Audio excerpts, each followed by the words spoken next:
Hey guys, let's slip into a place where one misplaced inch of fabric could permanently stain your standing. You find yourself in a bedroom in mid-19th century England. The hearth's warmth disappeared hours ago, the air is cold, and you're preparing for the corset, the 5 petticoats, the stockings, the gloves, and the hat. Yet before that, a silent code hangs over you like a thick rope. Your ankle must remain unseen by anyone. Not your neighbour, not a passing carriage driver, not even a gust of wind is allowed a sight. You might find this unbelievable, but Victorian society saw ankles as intensely provocative. Yes, ankles, not bare arms, not a low neckline. A slight curve of bone just above the boot was apparently enough to start a scandal, fuel gossip, and cast doubt on a woman's virtue. Before you get too comfortable, please go ahead and tap that subscribe button if you feel inclined. And hey, let me know in the comments where you're listening from tonight. What is the local time where you are? Dim the ambient lighting, start that fan for a little extra atmosphere, and let's settle into this journey. You slide into your stockings before the sun rises.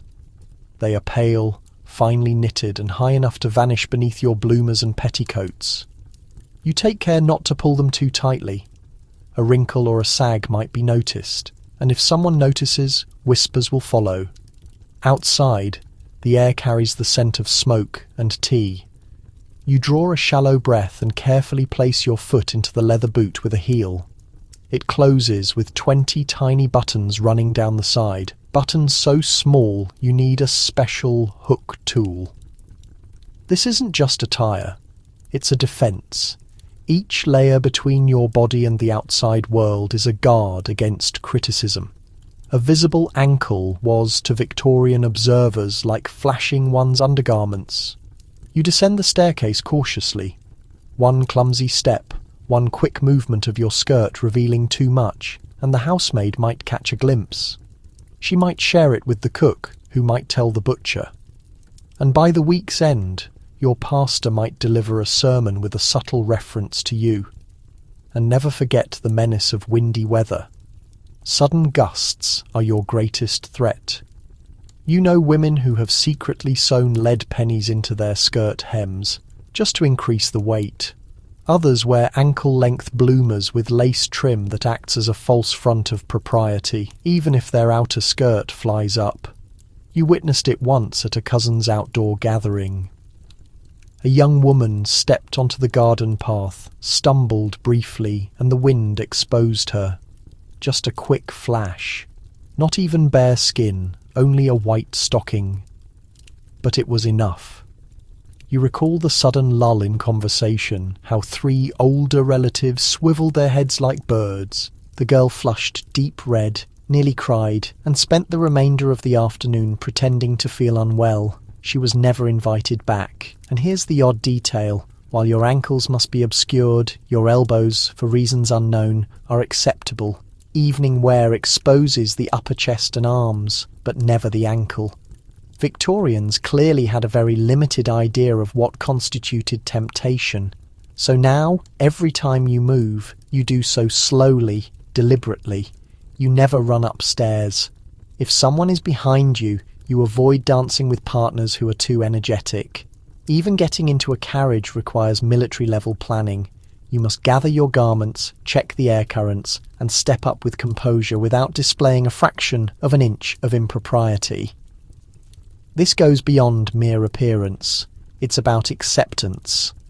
An exposed ankle doesn't just make you appear improper, it labels you as different. And being different in this era is one of the most perilous positions a woman can occupy. You grasp your parasol tighter. It's not even sunny, but the parasol maintains the facade. Modest, collected, and completely covered, you pass the baker's wife on the street and offer a small greeting. Not too deep, not too eager, and most importantly, no part of your stride lifts the hem too much. Because here, modesty isn't simply virtue, it's essential for survival. As you head toward the dressmaker's shop, you spot a girl, perhaps 16 at most, running across the dirty road with her skirt held high to avoid the mud puddles. It's only a moment, but you see it. Her ankle is fully visible, stockinged, but unmistakably there. And she's laughing. You pause, not in shock, but confusion. Why isn't she afraid? The older woman next to you, perhaps your aunt or morning escort, makes a disapproving sound. Girls these days, she mumbles, barely audible, but carrying enough judgment to ruin a strong man. You acknowledge her with a nod because you must, but inside a feeling stirs. It's not exactly resistance, nor is it curiosity. It is something quieter, smaller. Envy. You envy that girl's ankle, that brief moment of freedom, that ability to laugh while her skin defies expectation, even for a moment. But you know you cannot allow yourself that luxury. You were raised knowing better, raised on stories, not fantasies, but cautionary tales. You know of a distant relative whose visible ankle led to hushed invitations, then to scandal, and finally to being sent away to a retreat where no letters were ever received. You know a nearby girl whose planned marriage was called off because a visitor saw her lifting her skirts too quickly over a puddle. The groom's mother declared it a sign of loose morals. This is your reality. A world where ankles determine who you marry and where the style of lace can dictate your social standing. But there is also a darker layer beneath the surface. You've heard the whispers too, the ones exchanged by the maids after dark. That certain men, respectable married men, secretly ask for glimpses of a woman's ankle, that they pay for this privilege. That some performers and dancers are admired not for their art, but for the shocking shortness of their stage costumes. It's all part of the same cruel system. Public outrage, private craving. Your ankle must be unseen during the day, yet men will secretly obsess over it behind thick curtains at night. You are supposed to be ignorant of this, but of course you are not. So you adjust the ribbon on your wrist. You gently lower your skirt a half-inch before entering the shop. You take every step as if you were on a stage, because in a way, you are. Every moment is a test. Are you modest enough? Composed enough? Subdued enough? But most importantly, are you covered enough? Inside the shop, a new fabric catches your attention, striped, a pale blue and cream.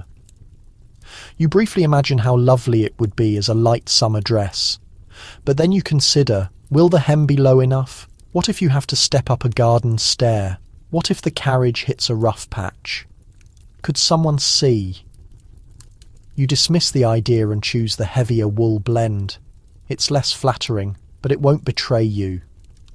You can rely on it not to move in the breeze or rise when you sit.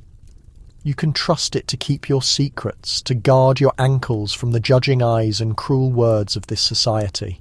By the end of the day, your feet ache, your boots pinch, your stance has been stiff for hours, and your entire body feels held in place by invisible restrictions. But your ankles remained hidden, and in this world, that means you performed perfectly. You are sitting on the edge of a luxurious chair, holding a china plate in one gloved hand and a small silver fork in the other.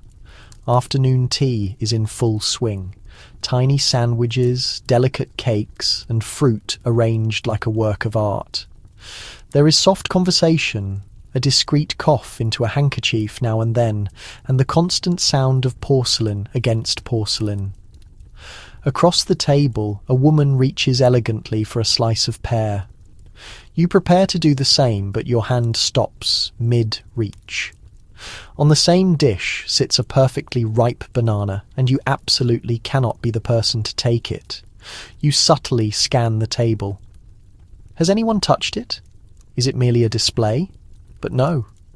The host, with sudden cheerfulness, urges you, "Oh, you must try the fruit, my dears. Bananas, just imported this week."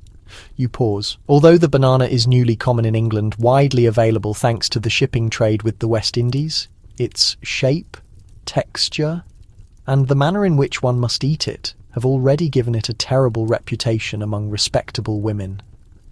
You glance at your chaperone. She lifts one eyebrow. That is all the warning you need. You retreat to the safe choice of a small tea biscuit. Here is the problem. Eating a banana requires too much closeness. You must peel it, hold it, bite into it, chew it. all while maintaining polite eye contact with the others. Impossible. Not when the banana has quietly become a sign of indecency. Unspoken, naturally, but widely understood. It is not written in any official book of manners, but every woman knows that bananas, peaches, and other moist pulpy fruits are best avoided when in polite society. Some people claim that the Queen herself once refused to have peaches served with their skins intact. Too messy, too suggestive. Others whisper that a performer was once booed from the stage for simply biting into a peach during a scene. A peach, no less, but the banana. It exists in its own category of scandal, and it's not just the action of eating it, it's what that action suggests. The form, the softness, the slow, careful peeling. It makes no difference if you are the most demure woman in the room. A single banana can destroy years of painstakingly managed reputation. Even mixed fruit salads become hazardous territory. Some hostesses slice every piece into identical squares just to eliminate any regrettable interpretations. Others pour wine over the fruit, claiming it's for preservation. But everyone understands it so no one will be tempted to wipe the juice from their fingers. You let out a soft breath and reach for a dry cracker. Still, a small part of you wonders, what if you were alone, just once? Could you peel it slowly, bravely, even laugh as you did so? This environment is not conducive to such thoughts. You sip your tea and push them away. The woman next to you makes a disastrous choice. She picks up the banana with her gloved hand, peels it halfway, and takes the tiniest possible bite. She does not chew, she merely presses it between her teeth and swallows. The room becomes subtly quieter. It is enough. Someone coughs. A servant shifts position in the hallway. Your chaperone tenses, and although no one says anything, you know the woman will not be at the next tea party. Later that evening, you are in the drawing room with your mother and two of her bridge partners, listening to them exchange subtle insults behind their lace fans. The topic inevitably returns to that woman from the tea. "Did you notice how she held it?" one asks. "Not even with a fork. No sense of restraint," another murmurs, dabbing her lips, though she hasn't drunk anything for minutes. "Or shame." You nod, not because you agree, but because it is expected. It is the cost of staying silent, of remaining safe. You have learned that here, even the texture of a fruit can decide your moral standing. Bananas are not just food. They are symbols, markers, and tests. And failing that test even once means risking removal from respected society. And it's not just bananas, peaches, mangoes, even figs. Each one has its own quiet, suggestive reputation. Some say that a truly refined woman should only consume fruit that can be cut into neat shapes and lifted with a fork. Never anything that necessitates licking, peeling, or visible effort in biting. The rules are not written down, but they are learned through intense social observation, like mastering the steps of a dangerous dance. A girl named Margaret from Kensington, you recall, was once seen biting into a nectarine on a garden seat. The juice ran onto her wrist. She instinctively licked it off. 1 week later, she was engaged to a widower twice her age and silently removed from every luncheon invitation list you had ever seen her on. Coincidence, perhaps, or perhaps someone's mother noticed and intervened. Because it's not only about you. It's about your relatives, your sisters, your marriageability. The respectability of your entire household can be damaged by a bite that is deemed too brazen. Your younger cousin once asked innocently, "What's wrong with bananas?" She was 8. Your aunt looked distressed and told her, "They are for breakfast only, and only when you are at home." That was the end of that discussion.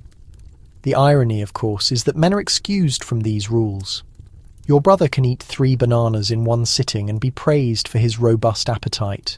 He can slurp raw oysters, wipe plum juice from his fingers, even loudly belch after a meal and still be considered a fine, eligible gentleman. A bit rough, perhaps, but charming. You, however, must manage your mouth like a theatre curtain. Everything that passes through it becomes a statement of morality. Each bite is a studied routine, each chew a demonstration of self-control. And so you practice in your room. You practice cutting a banana into slices before consuming it. You practice eating peaches with a spoon, carefully scraping the flesh from the pit so you don't have to suck. You practice tucking a napkin under your wrist before lifting fruit to your lips, all of it for the illusion of ease, to appear as a woman who never struggles, never feels hungry, never lets juice run down her chin. Eventually, you stop selecting fruit at social events altogether. Too risky, too open to interpretation. You learn to make do with dry cakes and small talk, and yet, in the quiet of your kitchen, long after the guests are gone and your maid has been excused for the night, you retrieve a banana from the pantry. You peel it slowly, savouring the moment. You do not look over your shoulder, you do not hesitate. You take a bite, and you laugh. Just once, just enough. And in that brief moment, your mouth is completely yours. You are in the garden, wearing your second-best walking attire, still heavy with layers, but at least it doesn't drag in the mud like the blue satin one. The sun is pleasant, the hedges are neatly cut, and the smell of lavender drifts from the flower beds. A small bird hops past you. You bend down just slightly to retrieve a dropped glove, and your knees naturally begin to lower. Stop. You freeze. You can't. You must not squat. You instantly correct your posture, straightening your back, legs pressed firmly together, your movement unnaturally rigid. A quick glance confirms it. No one observed you. You let out a slow breath. Disaster avoided. Because in the world you inhabit, the way you hold your body is a declaration of your virtue. And squatting, crouching, or anything that separates your legs even slightly is not merely ungraceful, it is seen as indecent. There is a reason Victorian etiquette manuals dedicate entire sections to how a lady must sit. A woman must always keep her knees together, ankles crossed, and back perfectly straight. And whatever you do, never touch the ground with both feet flat. If your posterior is low, that is considered common. That is the posture of the washerwoman behind the fence. That is what children do when playing with sticks in the dirt. That is the posture of the servants. You are not a servant, you are a lady. Or at least you're working hard to be perceived as one. And that means your body must remain vertical, compact, and controlled. No relaxing, no collapsing, and absolutely no squatting. Even when you are alone, the rule persists. You have seen young girls reprimanded by their governesses for kneeling too low to pick up a fallen book. One unfortunate cousin tried to tie her shoe in the drawing room, crouching like an animal, and was told to compose her limbs or risk vulgarity. The phrase haunts you. Compose your limbs. As if your arms and legs are rebellious instruments threatening to burst into a wild tune at any moment. In your house, there is a small bench by the entrance, not for sitting, but for resting one hand as you bend correctly to adjust your skirt or fix your shoe. Always with dignity, always with one leg extended backward, as if you are about to salute the Queen herself. Sometimes it requires more time to tie a bootlace than to walk a whole block. But speed is irrelevant. Elegance is about containment, about stillness. You watch a young boy, perhaps 12, chasing a rolling hoop down the rough street. He squats effortlessly to pick it up, then immediately springs away, laughing. And you feel a strange emotion stir in your chest. Not exactly a desire, but a quiet sort of sadness for a body that moves without any fear. Your body, by contrast, has become a compilation of restrictions. Wrapped in cloth and posture, everything is scrutinized. A slumped back suggests laziness. Legs apart suggests immorality. Resting your elbow on a table is only permissible in the solitude of your room, and only if you are writing sad poetry. You recall a story once shared at a sewing circle. A young woman bent down to give food to a stray cat behind her house. A neighbour saw her squatting, her skirt slightly above her knees, and wrote an unsigned letter to her father. She was instantly forbidden from going out unescorted ever again. The cat, presumably, went hungry. The fear of your own knees becomes an automatic response. You begin to move like a machine. Deliberate, straight, choreographed. Even when you are by yourself, your muscles remember the commands. You balance on the edge of chairs instead of sinking into them. You kneel on one knee only, never both. You pick up items by bending only at the waist, like a stiff mechanical crane, rather than allowing your body to lower naturally to the ground. It's not about personal comfort. It's about maintaining control. And there are layers beneath these layers, both in fabric and expectation. Your dress constricts you, yes, but it is the corset that turns your spine into a rigid pole and your ribcage into a literal enclosure. With your waist tightly bound and your breathing shallow, it is physically painful to squat or bend deeply. To attempt to do so might tear a seam, or worse, cause an injury. A woman in Bath supposedly broke 2 ribs after sitting without proper poise on a low stone seat. Another became ill after crouching to avoid the rain and allowing her undergarments to become damp. Whether these stories are true matters little. They are passed down like religious texts, warnings to keep your limbs disciplined and your natural instincts suppressed. Even the furniture is designed to control you. The chairs in respectable houses are made shallow on purpose, offering no space to lounge or relax into them. Armchairs are narrow, backrests are hard. Rocking chairs are associated with old women and servants. Sofas are for sitting upright and sipping tea, not for napping, sprawling, or heaven forbid, tucking your feet beneath you. But it's not only posture, it's positioning. If you are seated and your legs accidentally shift apart even slightly, you feel a panic rise in your chest. You know someone will notice, a mother, a governess, a stranger with a critical eye. And even if they say nothing, they will not forget. Your reputation is established not through grand pronouncements, but in brief moments like this. And so you fold yourself up day after day into the smallest possible version of yourself. Your back aches, your legs throb, but you persevere. Because sprawling is for men in their clubs, slouching is for vagrants in the street, and squatting is for wild animals. Still, in the garden, there are moments, brief and unguarded, when instinct briefly overcomes presentation. Like when your dog drops his ball directly at your feet, or when a daisy blossoms just off the path, too tiny and perfect to ignore. And sometimes you give in. You squat, not completely, not openly, but just enough to reach something on the ground, to feel your heels briefly touch the earth, to remember the feeling of unburdened movement. You do not stay there for long, but the sensation remains. Later that evening, in your room, you will try it again. Not out of defiance, but simple curiosity. You will lock the door, turn the key, and lower yourself slowly, observing your knees bend, your skirt fanning out around you, your body taking a position not permitted in polite society.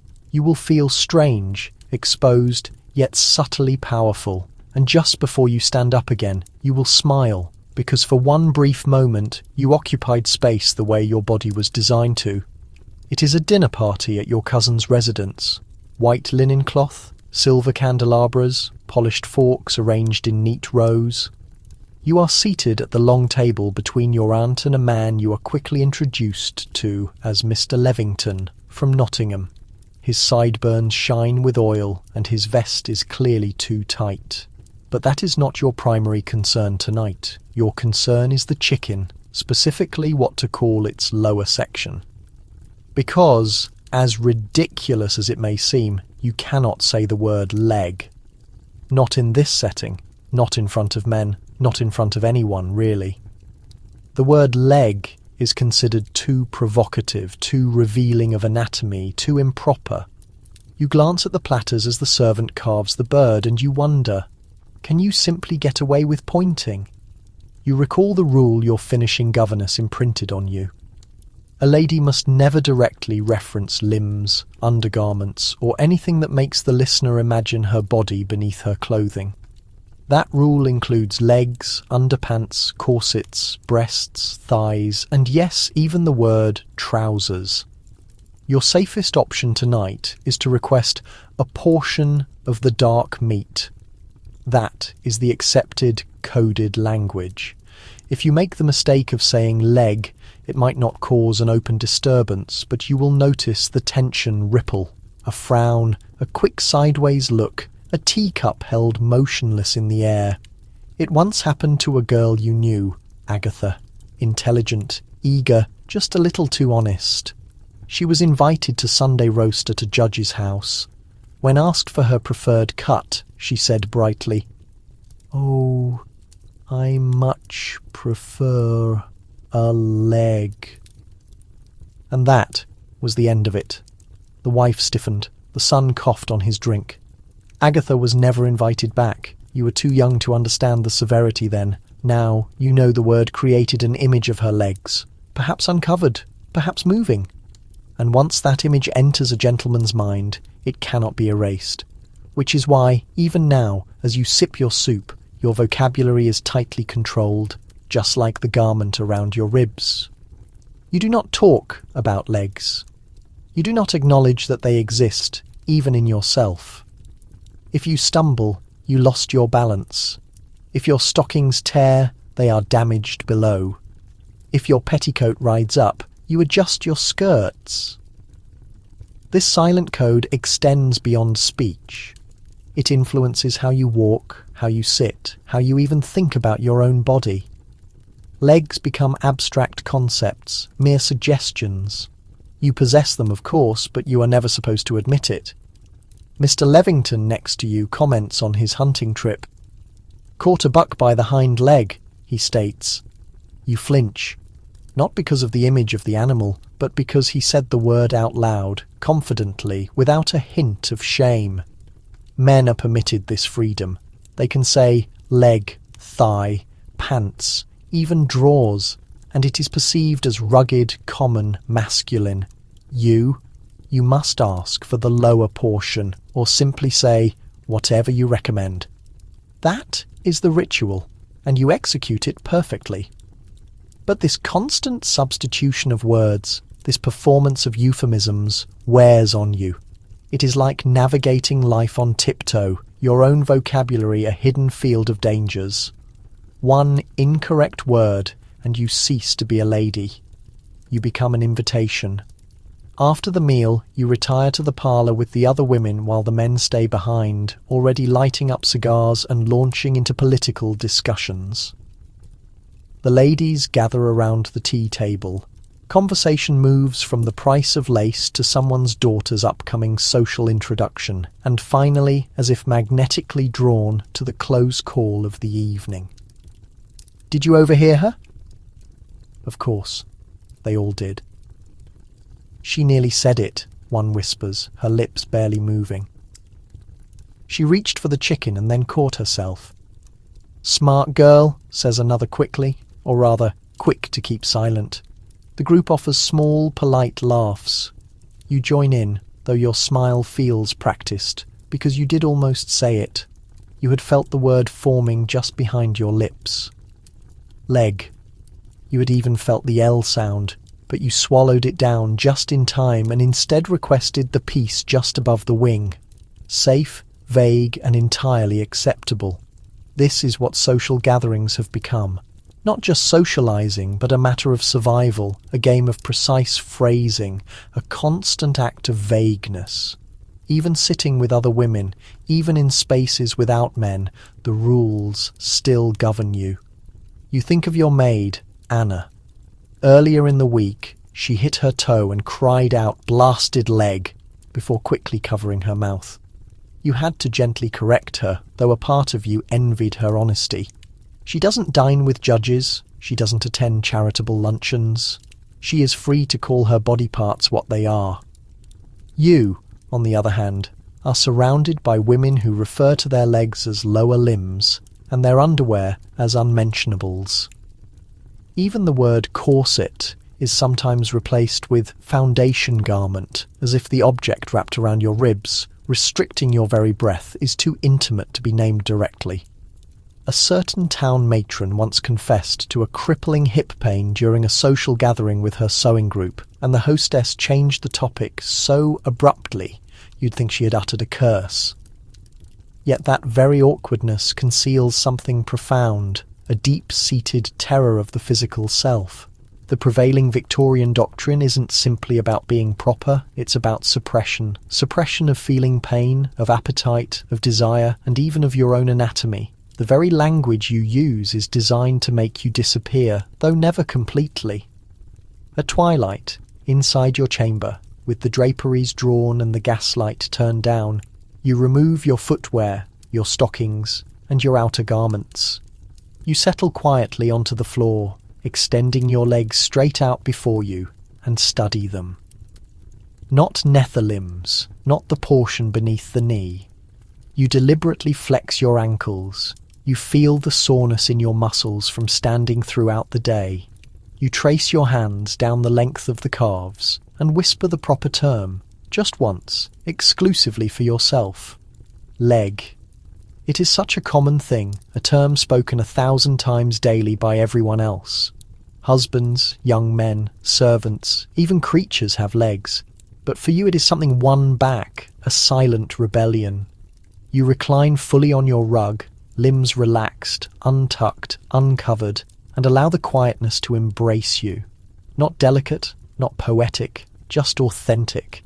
And somehow that feels considerably more respectable. It begins with a quick sighting. A gentleman passes you on the pavement, a stranger in a high hat. His look is as sharp as the starch in his collar. Your eyes flick up by chance, only for a split second. You meet his gaze, and instantly you have communicated something. Not a courtesy, not a gesture, not a syllable. Simply direct eye contact. But in the world you currently inhabit, that is plenty. Because within this society, a woman's line of sight is not neutral. It is loaded. Every brief exchange of glances is either an offence, a come-on, or an error. And the protocols are rigid. Virtuous women keep their gaze low. You immediately drop your eyes, your face heating with the kind of guilt usually reserved for actual transgressions. But it is already done. He saw it. You are certain he did. And whatever he chooses to interpret, that event is now beyond your influence. This is the instruction ingrained in you since childhood.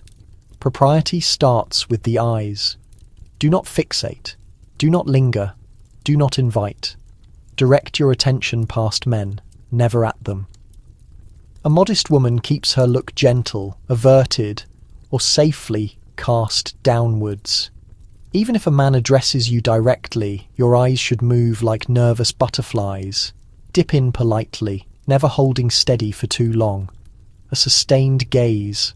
That is what stage actresses do. Or worse, women who behave like actresses when not on a stage. Do you recall what occurred at Mrs. Dunworthy's soirée last spring? One of the guests, a merchant's daughter with pronounced eyebrows and a tendency to speak before thinking, chuckled at something a young man said and held his eyes a moment too long, just a beat, but it passed through the assembly like a scent of spilled perfume. By the close of the evening, someone suggested that she was pushy. By the following week, loose. By the next month, she was no longer receiving invitations to any event. Because a mere look, a single one, can be interpreted like a sensational newspaper page, and that is what is so frustrating. Men are free to leer. They are free to wink. They can examine you like items in a catalogue and suffer no negative consequences. But you must perfect the skill of remaining unseen while retaining your vision. You must observe everything while appearing to notice nothing. It is a difficult task. At the chapel, you are seated 2 rows behind a man who adjusts his collar every few minutes. You notice it. Naturally you do. But you do not look directly, not even when he pivots to glance your way. Your vision stays fixed on the hymn book, the flooring, the stained glass. anywhere but him. It becomes an expertise, like embroidery or dancing. You learn to recognize someone's approach by the rhythm of their walk. You can gauge a man's temper by the angle of his hat. You discern the tone of their interest in the way they pronounce your name. But you avoid meeting their eyes because your eyes are not yours alone. They are judged, processed through the conventions of the location, the presumptions of others, and the suffocating atmosphere of Victorian correctness. And most unfairly, if something unfortunate occurs, if a man misinterprets your glance, acts upon it, or spreads a rumour, the blame falls squarely on your integrity. Because why were you looking at him in such a way? At your home, even your looking glass reminds you to maintain composure. Your mother once advised you that a young woman should practice her facial neutrality alone, just as she would her piano exercises. Not to encourage vanity, absolutely not, but to ensure your face communicates no emotion. An elevated eyebrow can suggest disrespect. A slightly open mouth hints at longing. And your eyes, they pose the greatest threat of all. So you practice them in private. The gentle observation, the reserved flutter of the lids, the downward look, the kind that says, I recognise your presence, but only to the extent that good manners permit. Never confrontational, never fully exposed. And if luck is on your side, no one will ever accuse your eyes of communicating something your voice did not. Yet, your eyes betray you. When a man utters a banality in the reception room, you want to roll them, but you restrain yourself. When a relative tells an unkind joke and anticipates your amusement, you want to narrow them, but you stop. When the pastor's son stares at you for too long at the autumn dance, you want to return a challenging glare. Instead, you blink once and look elsewhere. This constant self-correction is exhausting, never ceasing. You take it with you to every meal, every social gathering, every stroll along the garden path, because to be observed looking is just as compromising as being observed touched. You have heard the cautionary tales. One young woman in the county of Derbyshire supposedly offered a smile to a man on a train platform and met his eyes for an extended moment. He pursued her for several weeks, insisting it was a declaration of affection. Her whole family had to relocate, not because she committed any offence, but because she had simply looked. And then there are the letters, the unwelcome, unsolicited correspondence. I noticed you at the millinery shop, one man once wrote to your cousin, and your eyes revealed more than your lips would dare. She had never exchanged a single word with him, never encountered him again, but he was convinced her eyes had promised something they never intended. But in this environment, a man's interpretation becomes the truth of your public standing, and that standing, fragile like pulled candy, is entirely your responsibility to safeguard. With every deliberate blink, the habit solidifies. By the age of 20, you have perfected the distant, detached gaze. Your eyes always come to rest a fraction below a person's eye level, somewhere near their collarbone. Just enough to appear attentive, but never enough to be interpreted. You even begin to admire the women who execute the charade flawlessly. Those who flutter their eyelashes with perfect military timing, who can maintain a fixed smile with their mouth while their eyes remain blank. Who never, ever look a man directly in the face unless their intention is his total downfall. Because that is the strange truth of its power. When you do meet a man's eyes, with clear purpose, without flinching, it transforms into a potent weapon, a clear signal, a challenge so powerful that you long, just once in your lifetime, to attempt it. And one day, perhaps you will. Maybe during a carriage journey, with a lowered window, or in a hallway when you are utterly alone. Perhaps with a person you will never see again, simply to determine what your eyes are capable of expressing when unconstrained. But not today. Today your glance remains humble, secure, unremarkable. Because a proper young woman's eyes are not her own property. They belong to public perception. You are seated at the dining table once more, this time at your uncle's country estate, where the silverware is heavier, the liquor is darker, and the unspoken regulations are somehow stricter. The table is so vast that you can barely discern what the guests at the far end are discussing. Not that it is important. You are not expected to contribute to the discussion. You are expected to absorb and to offer a smile, perhaps a light laugh at the appropriate points. But do not speak unless a question is posed directly to you, and even then your reply must be concise, agreeable, and completely inoffensive. This is not your first formal meal. Under such constraints, you have mastered the rhythm. The gentlemen dominate the speaking, loudly, confidently, often while still chewing their food. They debate Parliament, factory work stoppages, financial investments in India, or whether or not the works of Darwin should be completely banned from sophisticated conversation. They quote classical languages, they misquote the bard, they dispense opinions like apple cores, never concerned about the effect they will have on you. You discuss the weather conditions, the planting beds, perhaps the quality of the small baked goods, but only if someone else has introduced the subject first. Because as a young woman, your purpose here is not to lead the conversation, you are present to enhance it aesthetically. Your tone of voice should provide colour, never anticipation, and never, under any circumstances, should you interrupt a male speaker. The gravest accusation you can face is being excessively talkative. Even worse, being considered opinionated. Your cousin once exhibited both traits at a similar dinner party. She provided a differing viewpoint to a gentleman's statements on Irish self-governance. Her argument was articulate, balanced, even respectful. But you vividly recall the aftermath. The complete silence, the way the men paused, the way her own father cleared his throat and took hold of his beverage with excessive force. Afterwards, her mother quietly informed yours that she absolutely must learn to speak less forcefully. And so, you observe and learn. You learn that when someone makes an inaccurate statement, you simply nod vaguely. When someone makes a shocking statement, you offer a non-committal murmur. And when someone says something truly clever, you laugh gently, even if the meaning escapes you. You become proficient at vague conversational placeholders. How fascinating! Oh, that had not occurred to me. Indeed, you learn to communicate without actually articulating anything of substance and to keep your genuine opinions stored away in the same secluded place where you keep your unmailed letters and deferred aspirations. You're not unintelligent, far from it. You read books with complex female protagonists. You are aware of which nations are currently at war and the reasons why. You secretly comprehend the fundamentals of accounting from assisting your brother. But none of that intellectual currency is valid at this table. You possess too much intelligence for your own well-being, and clever young women do not receive social invitations or marital offers.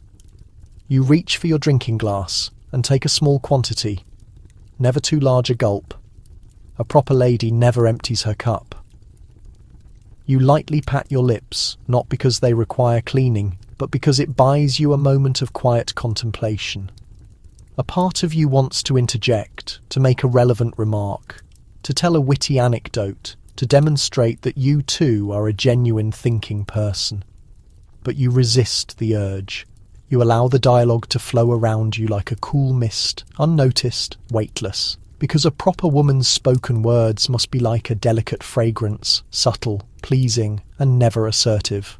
As the courses progress, fish, then fowl, then elaborate cream-layered sweets, you start to observe how effortlessly the men command the airspace.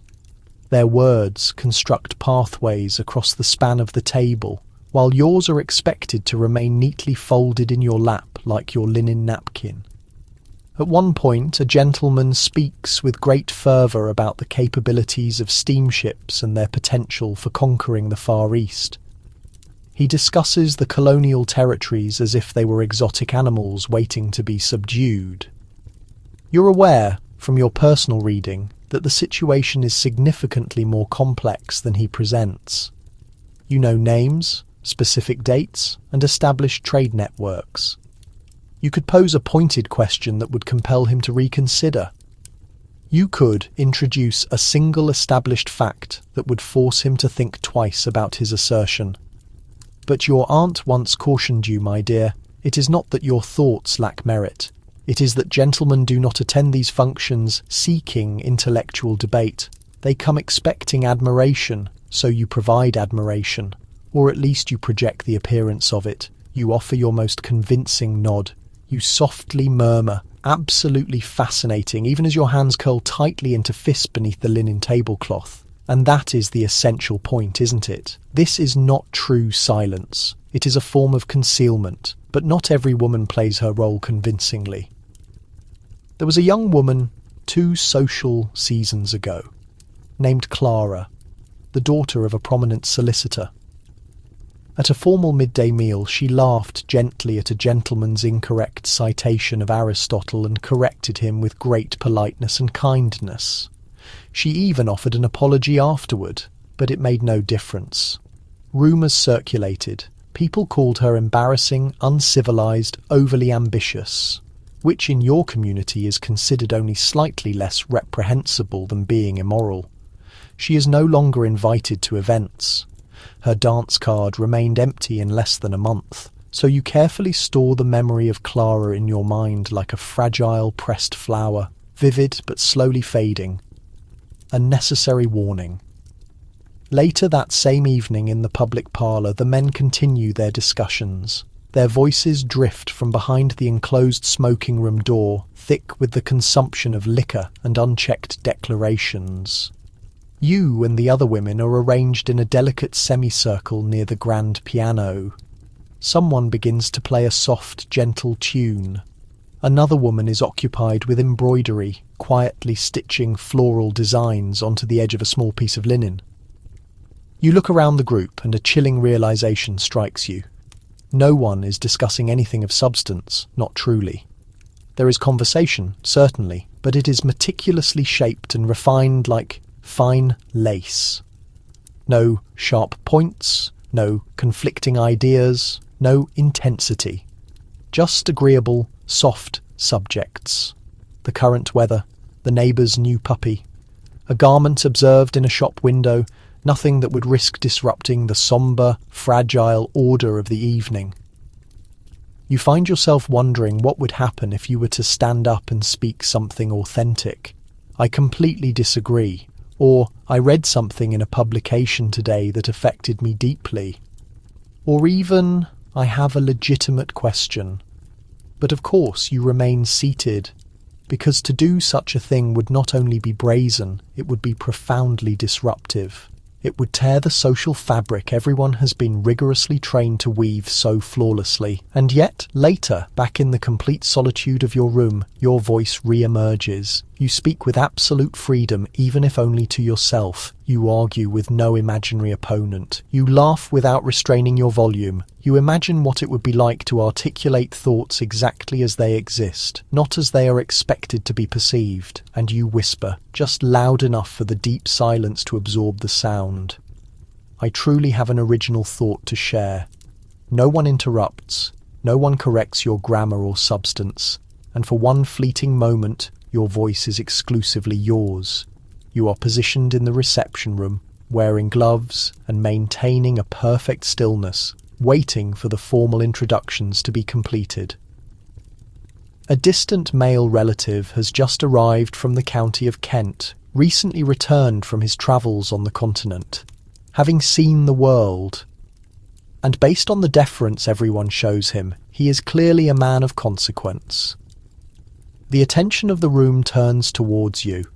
Formal names are exchanged. He offers a polite smile. And now comes the tense moment of anticipation, the handshake. But you do not move. You do not offer your hand first. You wait patiently. Because in this intricate Victorian social dance, you must never, absolutely never, be the first to extend your hand to a gentleman. Even if you have previously made his acquaintance, even if you are sincerely happy to see him, even if your palms are damp with anticipation inside your finely crafted leather gloves and your innate urges demand a connection. You wait. If he extends his hand, you are permitted to respond in kind. If he chooses not to, you offer a simple smile and a nod, and you conceal the disappointment. This specific rule was ingrained in you as early as your memorization of basic mathematics. A proper lady never initiates physical contact, not even the most harmless form. The inherent risk is simply too great. A handshake can be misconstrued as excessive familiarity, or worse, as being forward. And being forward is the beginning of the perilous path that leads inevitably to social ruin. Your brother, however, is free to shake hands with anyone he encounters: men, women, tradesmen, paupers, lawyers. His grasp is expected to be firm, a statement of resolve, a clear indication of his strength. Yours must be light, merely ceremonial, a reaction, never the initial action. Do you recall the cautionary tale of Aunt Imogen? She once extended her hand first to a visiting clergyman, not with aggression, simply as a civil welcome. But he recoiled, noticeably startled. He remarked something about how modern society was becoming. Later, he commented to someone that she had appeared overly keen. The word attached itself to her reputation like soot for months. So now, whenever you are formally introduced to a man, be he a religious figure or a financier, you keep your hand positioned close to the fabric of your skirts. If he acknowledges you with a nod, you perform a slight curtsy. If he extends his hand, you gently raise yours and allow it to rest like a single feather in the centre of his palm. Never grip firmly, never allow it to linger. The glove at this critical moment serves a purpose beyond merely covering your skin. It functions as a clear barrier, a silent message. I am inaccessible, not exposed, not claiming any assertive status, and yet this tiny, constrained gesture encapsulates worlds of meaning. There are women who understand how to subtly manipulate this ritual, who offer only the tips of their fingers and look away dismissively in order to convey aloofness, others who press their hand for a fraction of a second too long to imply a hidden interest. It is all a form of theatre, meticulously practised in private, perfected in private schools and drawing rooms, judged instantly and without compassion. And if you make any error, if your fingers are too cold, too warm, ungloved or too assertive, you are immediately classified. You are no longer a lady, you are something far less acceptable entirely. After the moment of the handshake has passed, you feel a profound sense of relief in your whole body. Like a heavy stage curtain has descended. You successfully adhered to the rule. You did not cause embarrassment to your aunt or your mother, or the long line of quiet women who preceded you. Still, the thought lingers in your mind. How truly strange it is that something so insignificant, the offering of a hand, can carry such profound social weight. You retire to the edge of the room, feigning deep study of a flower arrangement, while the gentlemen discuss train arrival times and import taxes.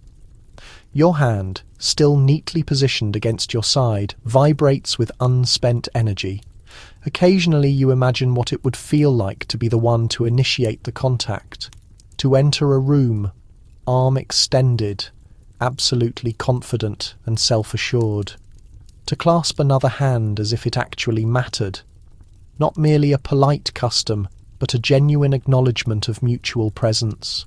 But young Victorian women do not initiate. They remain patiently waiting. You distinctly recall a specific afternoon tea held at the residence of Lady Winthrop, whose household rules were stricter than any church congregation. A young woman who was visiting from the United States had arrived, and upon being introduced, she extended her hand to the host's eldest son firmly and with self-assurance. You can still picture the boy's eyes widening, not with offence, but with such utter astonishment that his magnifying glass dropped directly into his teacup. The entire room fell into an absolute hush. Later, someone speculated that the girl must have been raised in a business environment. Others whispered darkly about poor manners from the New World. She was never extended another invitation. You wonder what became of her. Perhaps she found happiness in a marriage to someone who found her directness appealing, or perhaps she remained shocking, still navigating social situations elsewhere, reaching assertively into spaces where hands are typically left unclutched. Returning to the present, the conversation at the edge of the room shifts. A gentleman turns in your direction. He offers a courteous nod. You return the nod. That constitutes the complete social exchange. You will be commended later for your appropriate reserve. It is not that you possess an aversion to handshakes. It is that handshakes are the domain of men. A handshake implies parity, even the most minute measure of it. It is, after all, a greeting between equals, a mutual grasp, a fleeting union of two distinct presences. And you are not considered his equal, not in this setting, not at this time. Instead, your hands are meant for the acceptance of presents, letters, and engagement rings. They are intended to be admired, not actively used, softened with scented oils, covered entirely by gloves, resting gently on your embroidered lap covering. They are meant to remain completely motionless, but you think just occasionally of all the potential strength your hand could command if it were simply allowed, not in the aggressive, crushing grip of a man's handshake, but in a quiet, firm offering, one that communicates, "I'm right here. I see you clearly. I make this choice myself." Perhaps one day, in a distant future era, women will enter rooms and extend their hands immediately, taking the initiative not out of audaciousness, but from the secure knowledge that they are fully entitled to do so. Until that distant day arrives, your handshake remains figuratively in your pocket, concealed and always awaiting permission. You are seated at your writing surface, the late afternoon sun streaming through your delicate lace window coverings. A partially finished letter is spread before you. The stationery is a rich cream colour with crisp edges completely uncreased. A subtle fragrance of dried lavender is infused into the paper fibres. Your pen is suspended just above the paper and you pause. Not because of the carefully chosen words, those were meticulously composed in your mind throughout the entire morning. You are pausing because of the colour of the ink. You reflexively reach for the familiar black container, reliable, conventional, expected. But sitting immediately beside it, nearly shining in the ambient light, is an alternative. Violet ink. A tiny glass bottle given to you as a gift by your worldly cousin, imported directly from Paris. It carries the faint scent of springtime flowers and a hint of defiance. You intensely desire to use it. You visualize how the flowing loops of your elegant script would bloom in that beautiful purple shade, how it would immediately distinguish your letter. Charming, expressive, thoroughly modern. But you do not pick it up. Because in formal society, a lady's written correspondence is scrutinized not only for her correct grammar and neat penmanship, but also for her artistic moderation. And violet ink? Far too romantic, excessively frivolous, too attention-seeking. The socially acceptable colours are extremely limited. Black is for formal business and maintaining absolute propriety. Brown is occasionally acceptable for informal personal messages. Among immediate family, blue is considered a daring choice. Red is strictly reserved for making editorial corrections, if it is used at all. Anything that is scented, infused with glitter, or brightly coloured, well, that is a completely different story entirely. A communication composed in violet ink might be considered delightful in a sophisticated Parisian salon, but here within English drawing rooms it approaches the territory of scandal. Not because of the specific message you wish to convey, but because of the aesthetic method you use to convey it. You remember the widely circulated story of Miss Jane Tilling from the city of Exeter. She meticulously wrote weekly letters to her fiancé while he was deployed in Calcutta. But one letter arrived, composed in bright green ink, a confident flowing script on thick lilac-coloured paper. His mother took the liberty of opening it first. The formal engagement was abruptly dissolved within 1 month. No one ever explicitly stated the reason why. They did not need to. The choice of writing paper and ink spoke far louder than the actual content of the letter. Your own mother once deliberately burned a note sent by a woman who used pink-tinted parchment and sealed it with a violet-coloured wax. "It reeks of desperation," she remarked, tossing it into the fireplace with a delicate flick of her wrist and profound disapproval. So you carefully dip your pen into the black inkwell. The ink adheres to the metal nib with the cold weight of absolute obedience. You write slowly and with great precision. The required tone must be cheerful but not immature, affectionate but not forward or presumptuous. You intentionally avoid using exclamation points. You consider and then immediately reject the word darling as being far too intimate. You decide upon my kind regards and deliberately refrain from underlining anything. Your personal handwriting, once highly expressive and full of sweeping loops in your private journals, is now constrained and meticulously legible. It must not suggest an intellect that is overly fanciful or undisciplined. It must project a serene, easily predictable, perfectly feminine impression. Because within the bounds of Victorian etiquette, a written letter is far more than a simple piece of communication. It is a visible representation of your innermost character. And your character, if it aspires to secure an advantageous marriage or be treated with intellectual seriousness, must be meticulously arranged and inked in black, formally sealed in wax with absolutely no trace of violet enthusiasm or unrestrained artistic flourish. When the letter is complete, you gently apply a clean blotting paper. No errant smudges, no telltale fingerprints. You fold it with meticulous precision into thirds, ensuring you avoid the crease that might slightly misalign your closing complimentary sign-off. You choose a perfectly matching cream-coloured envelope. No elaborate embossing, no decorative embellishments, only your initials in tiny, barely visible gold lettering. Now comes the all-important seal. Your personal seal is unadorned, a small circular impression featuring a simple forget-me-not floral design. Blue wax is acceptable if the shade is subtle. Red wax carries significant risk, unless the letter conveys sincere condolences or urgent business matters. Pink wax is strictly reserved for women of questionable moral standing. You have heard the alarming whispers that a letter sealed with pink wax once led to a woman's invitation to the Queen's garden party being officially rescinded. No one could ever definitively prove it was the letter, but no one seriously doubted the story either. You press the seal firmly into the warm wax and wait for it to cool.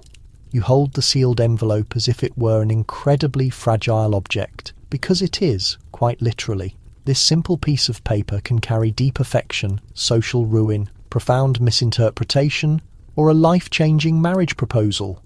And every minute detail, the ink colour, the seal impression, the spacing of the words, the grammar, is entirely open to harsh judgment. Later, at the designated postbox, you observe other letters being dropped inside. One is conspicuously wrapped with a pale yellow silk ribbon. Another carries the faint, lingering scent of rose oil. You do not need to see the names of the senders. You already know exactly what polite society will remark about the women who sent them. She is quite the bold one. I hear she openly reads French novels. Does she not have any male relatives to provide her with proper guidance? Because Victorian letter writing is not merely a common domestic chore. It is a carefully orchestrated performance of femininity, meticulously constructed and ruthlessly edited. It represents the single space where you are officially permitted to speak freely, but only if you rigidly adhere to all the established rules. One girl within your social circle, Elizabeth, with a naturally quick smile and perpetually ink-stained fingertips, writes almost exclusively in green ink. She often claims it reminds her of springtime moss, new growth, and fresh intellectual concepts. She once sent a manuscript to a publisher, submitting a poem composed in vibrant green ink on light blue paper. The publisher returned it to her unread with an attached note. "We do not review eccentric submissions." She wept, not because her poem was rejected, but because the colour choice had been judged more severely than the literary content. And this is the undeniable lesson that is painfully etched into your hand with every single letter you compose. You may experience profound emotions, you may entertain wild dreams, you may intensely desire to express something absolutely genuine. But your words must be attired appropriately, with absolute modesty, with total predictability, and in the colour black.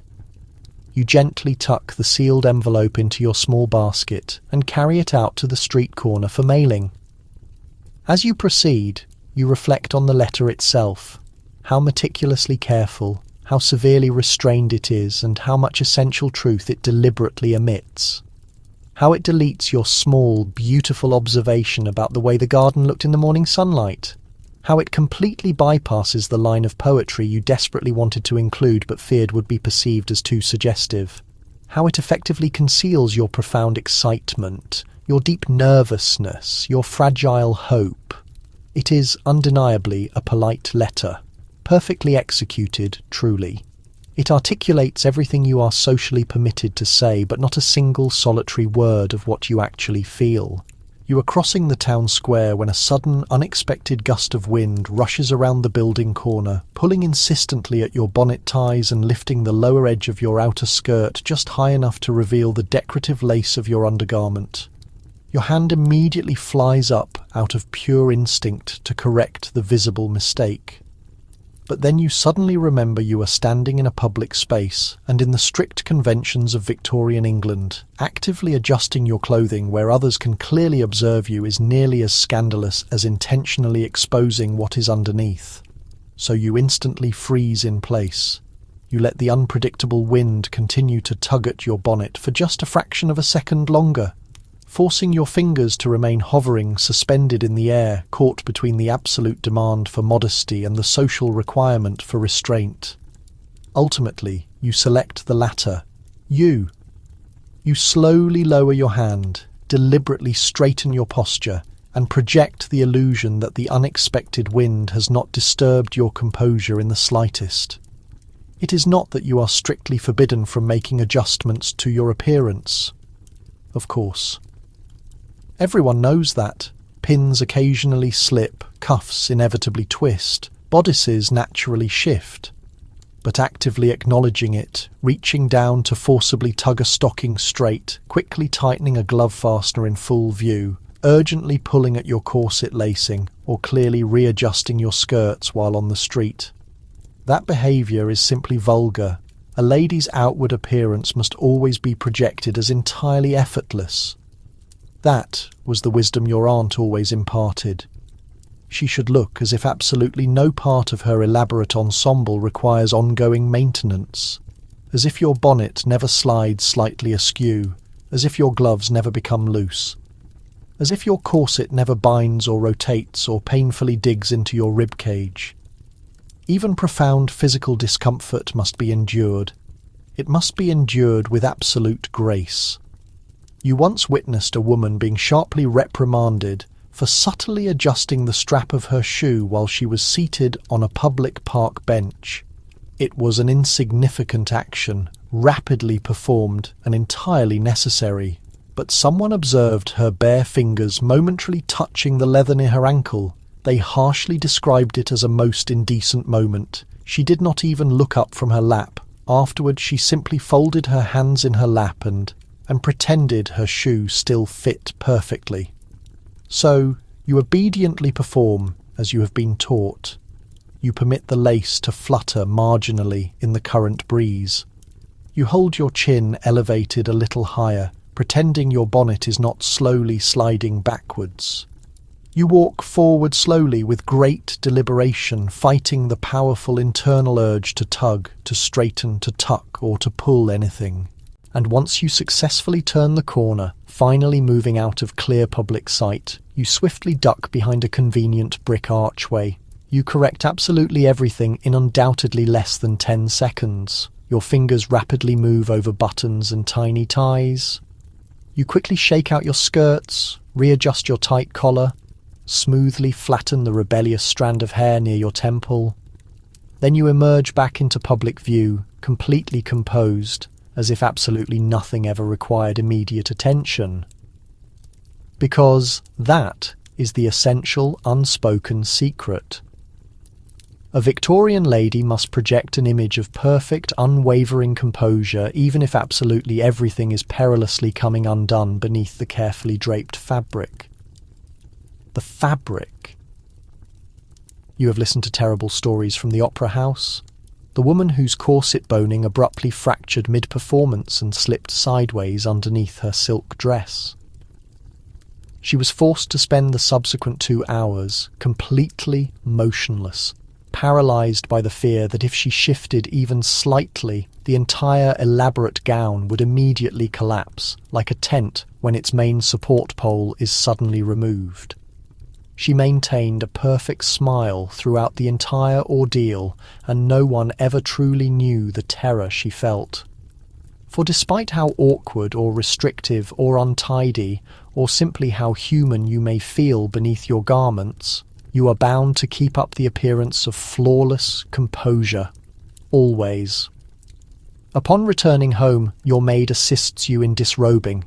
She unclasps the multitude of fasteners down your spine, lifts away the numerous layers of underskirts, and slides the fitted top from your shoulders. With the shedding of each piece, your bearing relaxes just a little. Your hands are no longer glued stiffly to your sides. Your shoulders stop resembling fragile crystal. You sigh. Your maid notes your stays were askew as she loosens the laces. They must have shifted around midday, she murmurs. You nod. You recall sensing the twist deep beneath your ribs right after tea when the binding first started to chafe. Yet what choice did you have?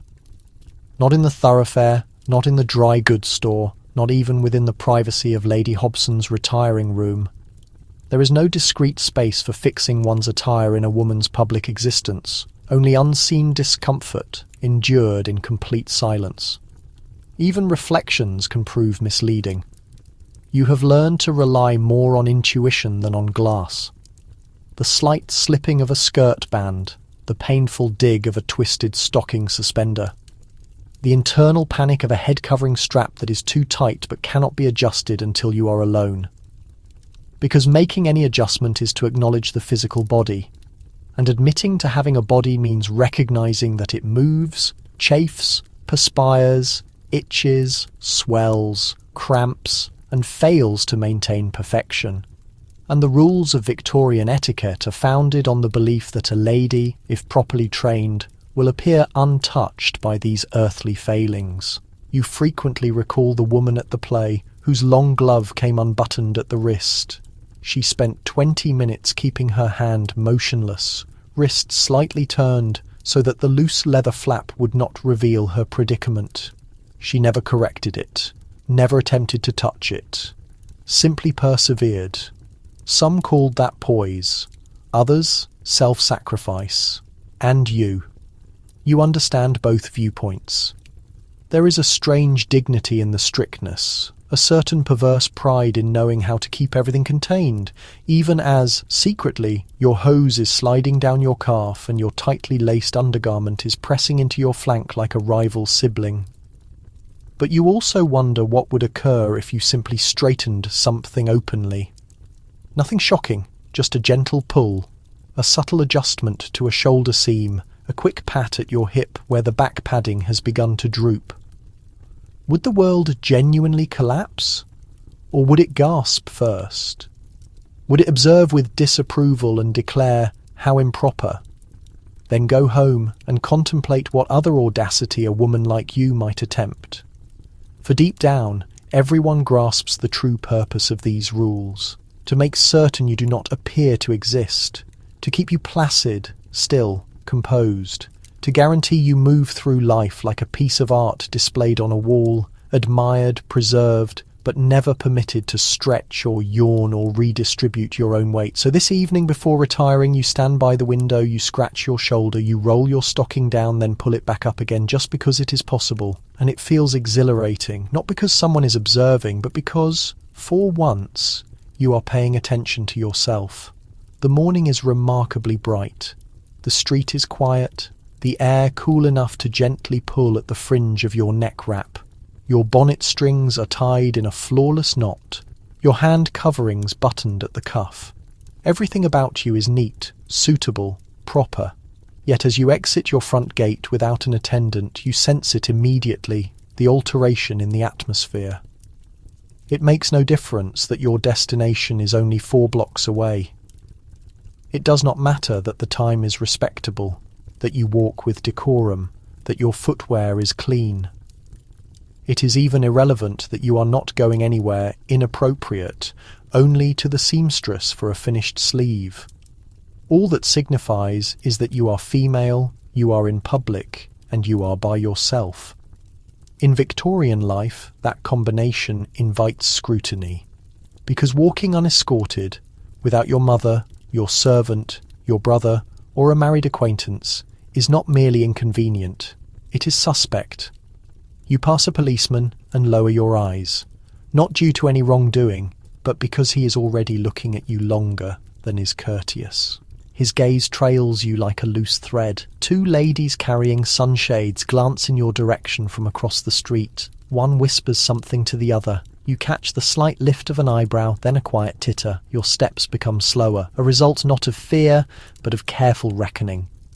Every intersection becomes a spotlight. Every person passing becomes a potential witness or critic.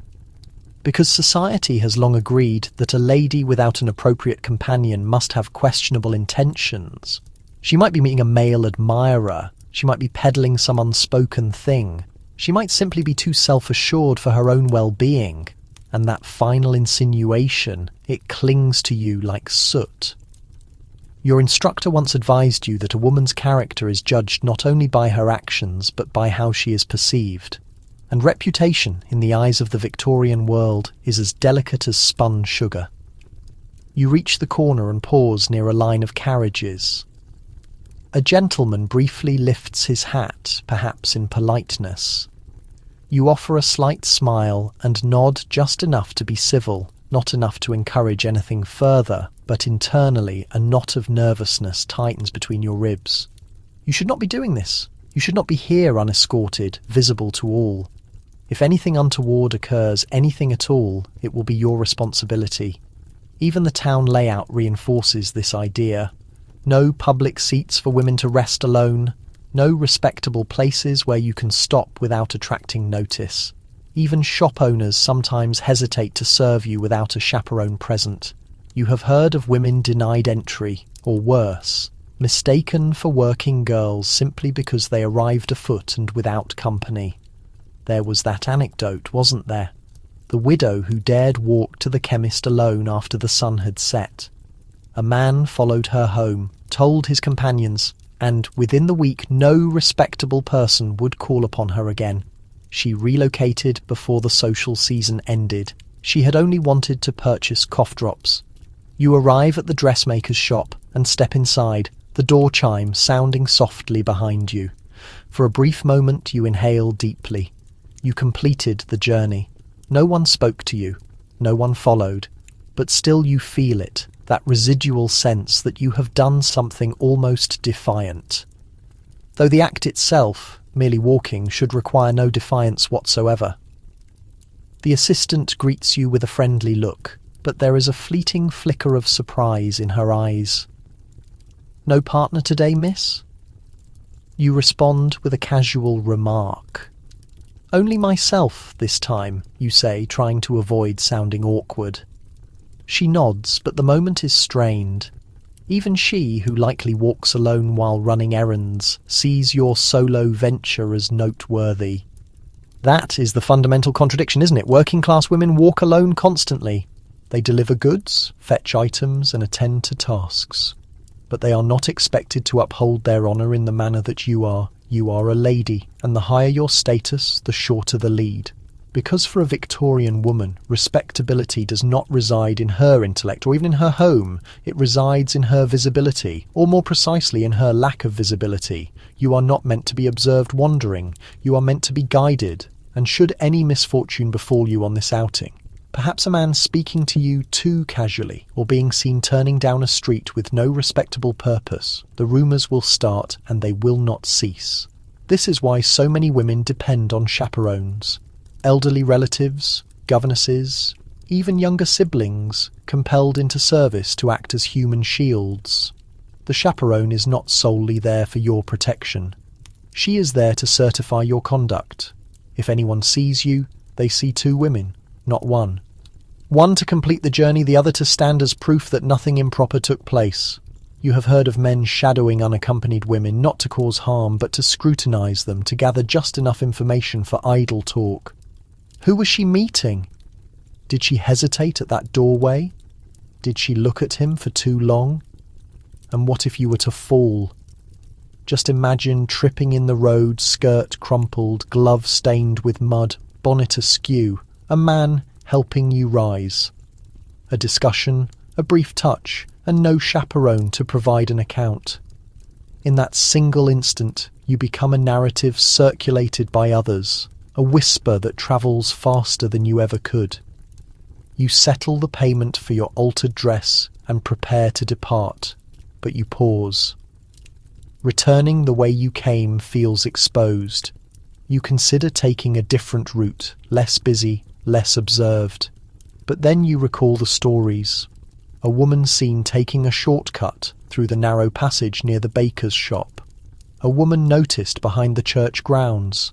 A woman overheard sharing a laugh with a man close to the coach stable, each one penalised not with a penalty but with social erasure. Invitations cease. Messages go unanswered. You become that sort of girl without anyone stating exactly what you did wrong. So you choose the familiar, longer path home via the most populated streets, past the windows you recognise. You walk with your back straight, your expression composed, your pace measured and ladylike. Not too fast, not overly determined. You must appear as though you are not deliberately trying to be alone. And when you arrive at your gate and step inside, unnoticed by anyone, only then do you allow yourself to breathe naturally. You walked 4 blocks by yourself, and no one can undo that accomplishment. But tomorrow, you will bring your sister just in case you are running late. Not terribly late, just enough that your stomach tightens with a sense of urgency. The seamstress closes promptly at noon. Your head covering is already fastened, your boots laced, the package you promised to deliver held securely under your arm, and still you walk. You do not run, you do not rush, you walk.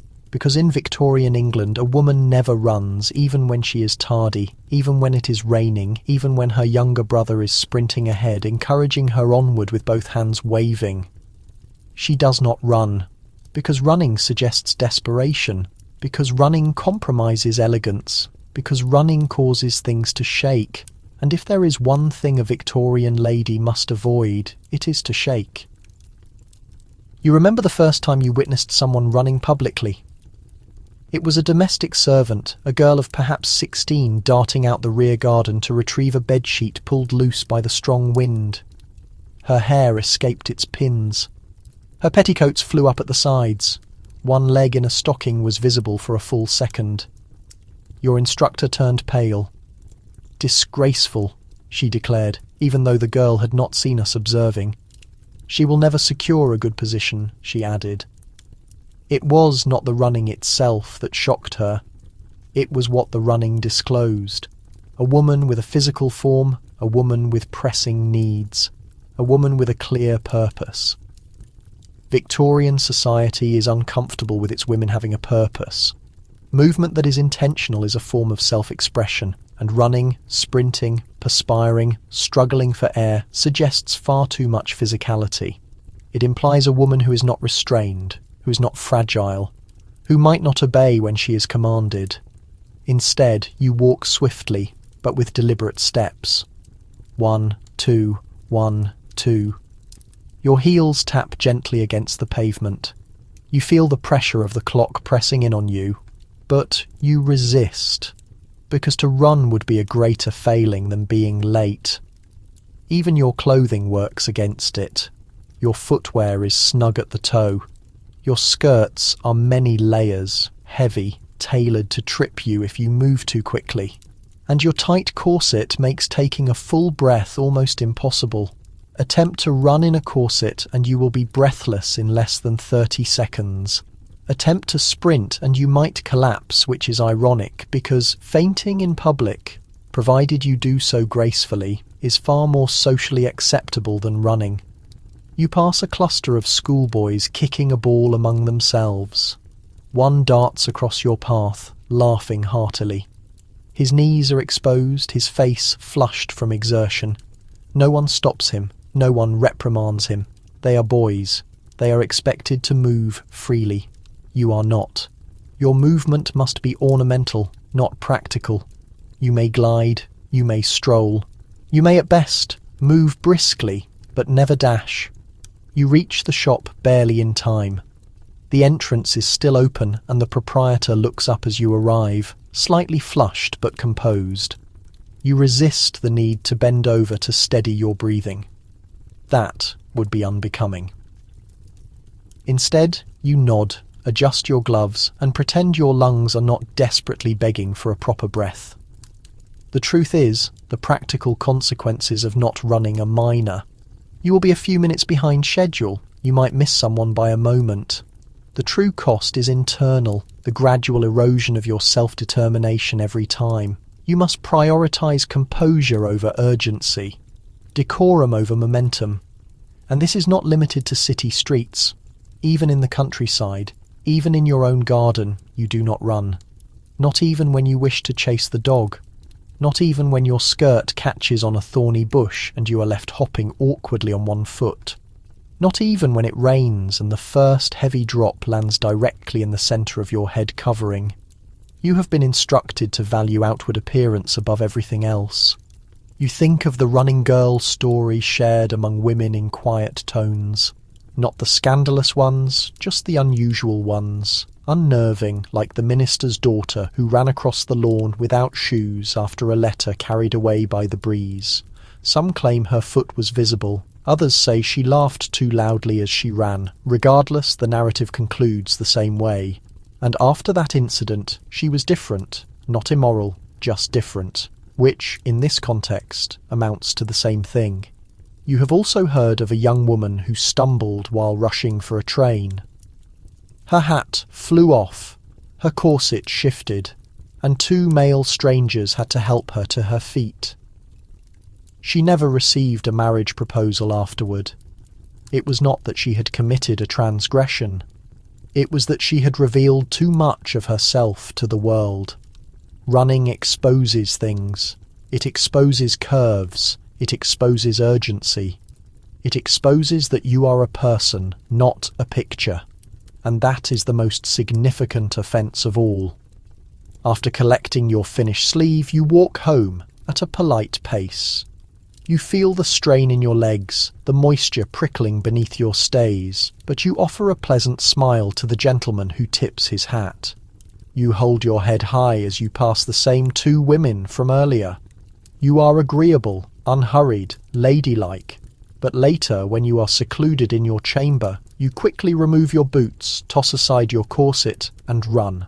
Not far, just a circuit around the floor rug, skirts gathered in your hands, hair falling loose behind you. You do not run with grace or refinement. You run with the clumsy joy of someone remembering how it feels to move with intent. No one observes, no one stops you. And in that brief, breathless circuit, you reclaim the one thing you were never meant to possess. Urgency. You have just been told something genuinely amusing, not merely somewhat funny, not deserving of a polite chuckle, actually hilarious. The sort of thing that surfaces unexpectedly, takes you by surprise, and demands a full, unrestrained laugh, not a meagre sound, but you restrain yourself. Because in Victorian society, a respectable lady's laughter must be delicate, charming, and most importantly, controlled. No snorting, no booming guffaws, no shaking shoulders, no head thrown back, no unladylike gasping for air. You press your lips together and allow the slightest sound to escape. Something akin to a delicate, muffled sigh, a silent mouth flutter, a covered little giggle, nothing more. Because here is the unwritten rule that every woman understands. Loud laughter suggests low character. Even joy must be strictly managed. You learned this early on, perhaps at your first formal tea party, when you giggled too hard at your relative's joke about a chicken and the chimney sweep. A joke so silly it warranted no dignity, but still it made you laugh, and your instructor placed her hand softly on your arm, smiled tightly and instructed, "Remember, dear, a lady laughs with her eyes, not her lungs." You never forgot that lesson. Since then, you have monitored yourself closely. You have observed how the other women execute it, how they shield their mouths with lace-edged linen, how they tilt their heads and whisper, "Oh, how witty," instead of actually laughing aloud. How even humour must be strained through a sieve of restraint. You have witnessed the consequences when a woman forgets. At an outdoor gathering last year, the clergyman told a dreadful joke involving a cow and a bishop. It was not funny, which was precisely why everyone laughed the polite amount, then ceased. Except for Miss Hargreaves. She laughed too long, too hard. She tossed her head back and actually clapped her hands, and instantly the mood shifted. Someone cleared their throat. A man muttered, "My word." Her laughter echoed alone, awkwardly against the neatly trimmed shrubs. She flushed crimson. She fell silent. She was not invited again. Because a woman's laughter, if too loud, becomes threatening, it implies boldness, self-assurance, or worse, autonomy. A woman who laughs freely might also speak freely, move freely, even think freely.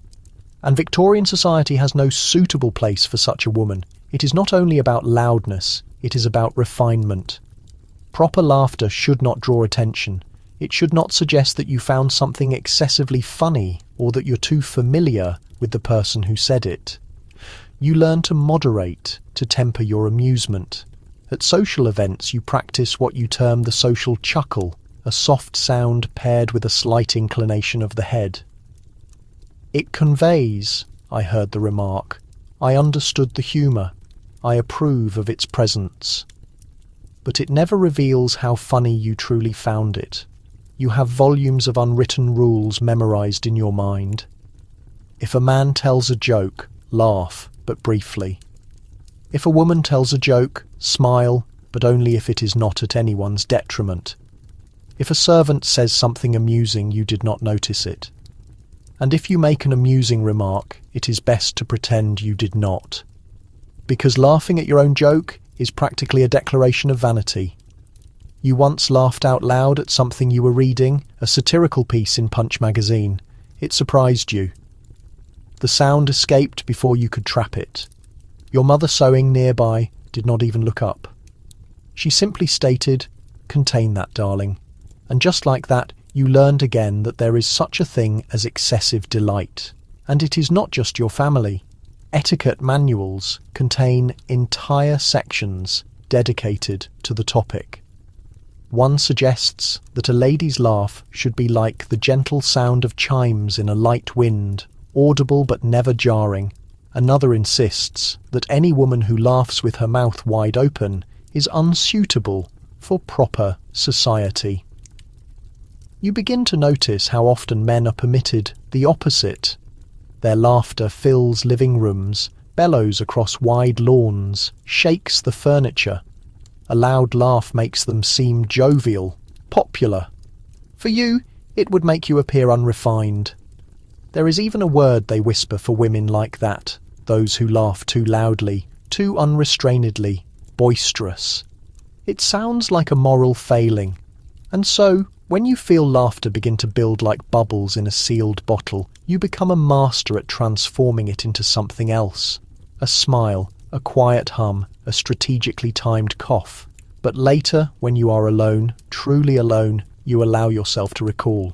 You remember a joke, perhaps one your sister made, perhaps something you witnessed on the street, a gesture, a spoken line, the image of a duck waddling after a policeman perhaps, and you laugh, a genuine laugh. You hold your sides, snort without embarrassment, throw your head back and let the sound resonate through your empty room like a released bell. It feels ridiculous and wonderful and slightly defiant. You laugh until your ribs ache, until your face is flushed, until tears blur your sight. Then you lean back against the cushions, sighing, not from exhaustion, but because tomorrow you must be quieter once more. You are at another dinner. This one is smaller, more intimate, just relatives and a few of your father's business associates. The conversation flows easily from livestock to trade routes, and inevitably to scientific matters. One gentleman, a balding man wearing glasses and an air of someone who gathers unusual stones in his vest pocket, mentions The Origin of Species. You recognize the title instantly. You read it several months ago by candlelight, long after the rest of the household had gone to bed. You remember the excitement of it, the daring concept that humans were not unique divine creations, but part of something ancient, evolving, remarkably interconnected. You had to conceal the book, of course. Your mother discovered it once and frowned so severely you thought her face might freeze that way. A disturbing subject, she called it. Unsuitable reading for a lady. And now, as this man speaks about natural selection, adaptation, and evidence, you feel an inner spark. You want to join in. You want to say, I read it too. I found it compelling. I have questions. I have ideas. But you do not. Because in Victorian society, a well-educated woman must not speak with authority on science, politics, philosophy, or religion. And Darwin's work, that is the perilous intersection of all four. You are permitted to engage in poetry, of course, in watercolour painting, in music that is not overly passionate. But biology, evolution, apes, human ancestry, that is not conversation. It is improper. You sip your wine and listen closely. The men at the table discuss the topic respectfully. Some express skepticism, others nod thoughtfully. One cites scripture, another raises an eyebrow and whispers something about ape-like characteristics in members of parliament.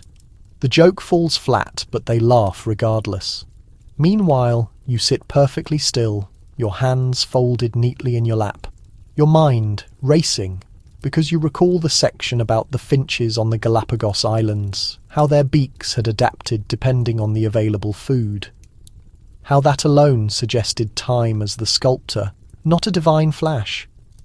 You remember being astonished, not because it was shocking, but because it was coherent, beautiful even. But here at this table, to express that would be to risk everything. Your father's approval, your place in the room, perhaps even your suitability for marriage. Because a woman with strong views on science, especially one that challenges established religious beliefs, is problematic. She is not charming, she is not agreeable. She becomes that particular type of woman. The type who corrects men, the type who reads too extensively, the type who ends up unmarried and submitting articles to newspapers under an assumed name. You could contribute to the conversation, but you will not. Because in this environment, curiosity must be subdued, especially when it originates with you. The man across from you continues, energetic now, waving his fork like a conductor. He refers to geological layers, remnants of extinct creatures, and how the church is struggling to manage the implications. Someone chuckles, another mumbles. Yes, well, if we are all descended from apes, that certainly explains my cousin. The table laughs politely. You smile, because that is your prescribed role, but it is an empty smile. You are not thinking about relatives or monkeys.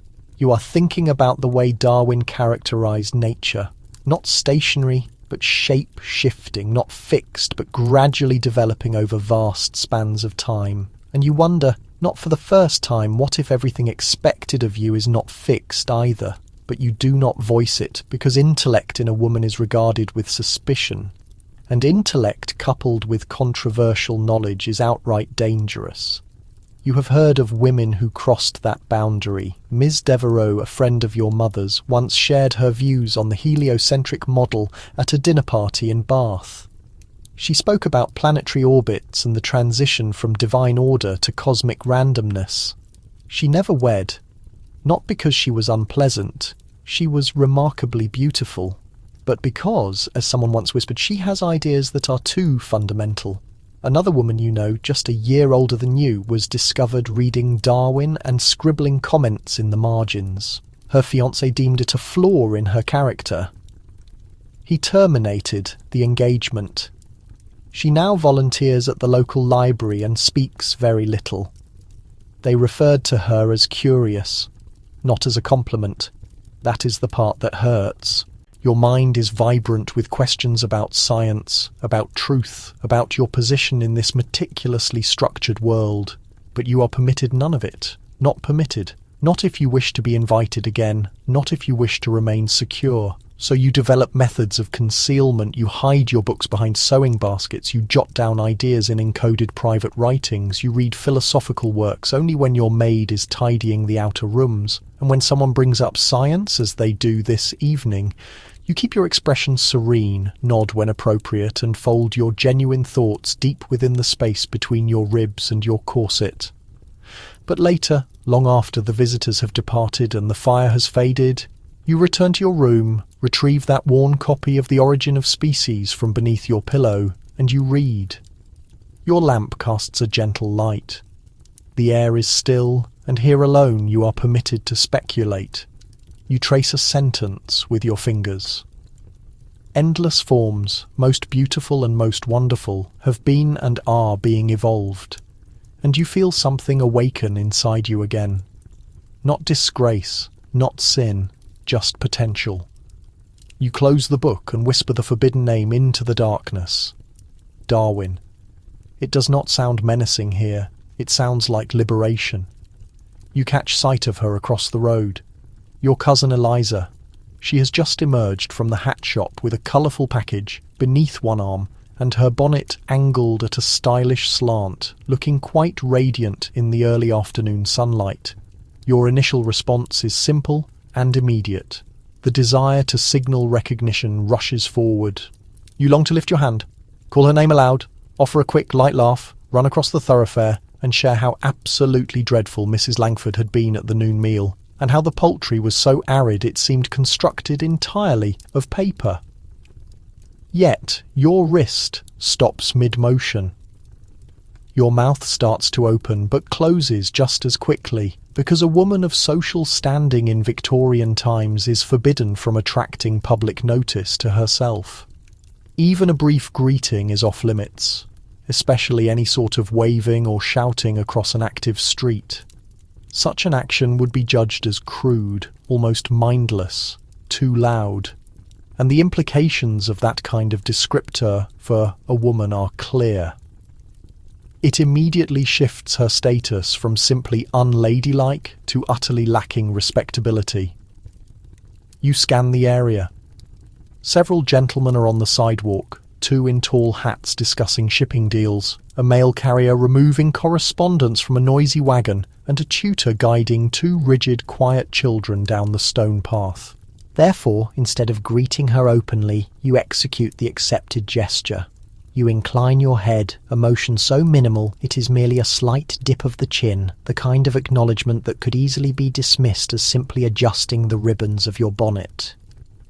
Eliza passes by without noticing you, and just that swiftly the chance is lost. This is the unspoken law, the one no one explicitly teaches you, but which everyone expects you to follow. A woman must never generate noise on the street. Her existence should be subtle, like a delicate scent, perceptible only when someone is already near enough to be allowed that proximity. As a girl, you were constantly warned against yelling under any circumstances when outside the home. Your own mother once witnessed a flower peddler on the corner call out to her sibling and muttered the word, "Fishwife." What an absolute disgrace. You did not know what the term meant, but the severe tone she used made your stomach churn. You learned to move without sound, to keep your sunshade close, never swaying it, to make sure your walking boots did not tap too loudly on the uneven pavement. You even trained yourself to inhale more quietly if a man passed too near. And as for waving, that is certainly a rapid path to social exile, isn't it? After all, waving suggests enthusiasm, boldness, a failure to be self-contained. More than anything, it suggests an unwelcome level of familiarity, which for a Victorian gentlewoman is the most perilous perception of all. Naturally, there are small exceptions. If you are seated in a personal carriage, driving slowly through Hyde Park during the appropriate social hour, and you notice an acquaintance from your finishing academy, then yes, you may raise a covered hand slightly, perhaps no higher than the collarbone, but the fingers must remain pressed together, the motions slow and noble. Not a real wave, it is more of a signal of recognition, like a small feather gliding on a civil breeze. However, to throw your hand above your head, to cry out a name in pure pleasure, to hurry toward them, that would be nothing less than social ruin. A certain tale drifts through the tea rooms like a grim warning. A lady, actually a nobleman's daughter, was observed waving wildly at an acquaintance across the Royal Arcade. She even called her name a second time. The friend, entirely humiliated, pretended not to notice her. Onlookers exchanged quick, judgmental stares, and by the end of that week the unfortunate woman was socially invisible. No longer were there invitations to dinner, no more seats offered in carriages. Her misdeed was too obvious, too easily heard. You often reflect on how much happiness has been suppressed by these strictures. How many surprised shouts of hello have been swallowed? How many arms have been dropped half lifted in excitement? How many strides have been delayed when the impulse was to race ahead? You are not supposed to question it, but you feel the pain of it in your limbs, in your throat, in the sharp prick behind your eyes, when you see a person you care for and have to pretend the sight means nothing. So, instead, you rehearse every possible meeting like a theatrical performance. If you encounter someone in a public place, you are to move toward them with understated grace. No sudden moves, no elevated voices. Once you're close enough, you may offer a greeting, but even then only if their social position is equal to or higher than yours. You must not initiate the conversation if you feel uncertain. It is all designed to stamp out spontaneity and spontaneous women. They are the ones who are never asked back. Your brother once asked jokingly why you and your companions never called out to one another the way the boys did. You replied, "Because we are not supposed to exist when we are away from the house." He laughed. You did not, because deep down there is a core of truth in that remark. The perfect Victorian lady is expected to glide, quiet, careful, deliberate. She must never break the routine of the street, never shout across a shop, never invite unwanted attention, even if that attention is from someone she holds dear. So you nod, you offer a slight smile, and you continue walking. And later, when you are home, alone in your room, you compose a note to Eliza. Not a quick message, but a formal letter. You describe the band of material in her hat, the exact shade of the package tucked beneath her arm, the way the sunlight illuminated her sleeve like a silk flame. And you conclude it with, "Please forgive me for not speaking hello. You looked radiant. I wish I could have shouted it." You fold it carefully, seal it with wax, and permit the written word to express what your voice could not. The reception room feels warm from the glowing coal fire, and your hands are beginning to perspire inside your fitted gloves. They feel irritating around the wrists where the lace touches your skin, but you do not dare to pull at them. Not yet. There are men present in the room, not only your parent and sibling, but also visitors. Gentlemen in dark suits with shining boots and well-groomed facial hair. One of them is already observing you over the edge of his delicate teacup. You noted his arrival with Mr. Atwell, the lawyer. He's quiet, watchful, and has not stopped looking at your hands, which is precisely why they must remain concealed.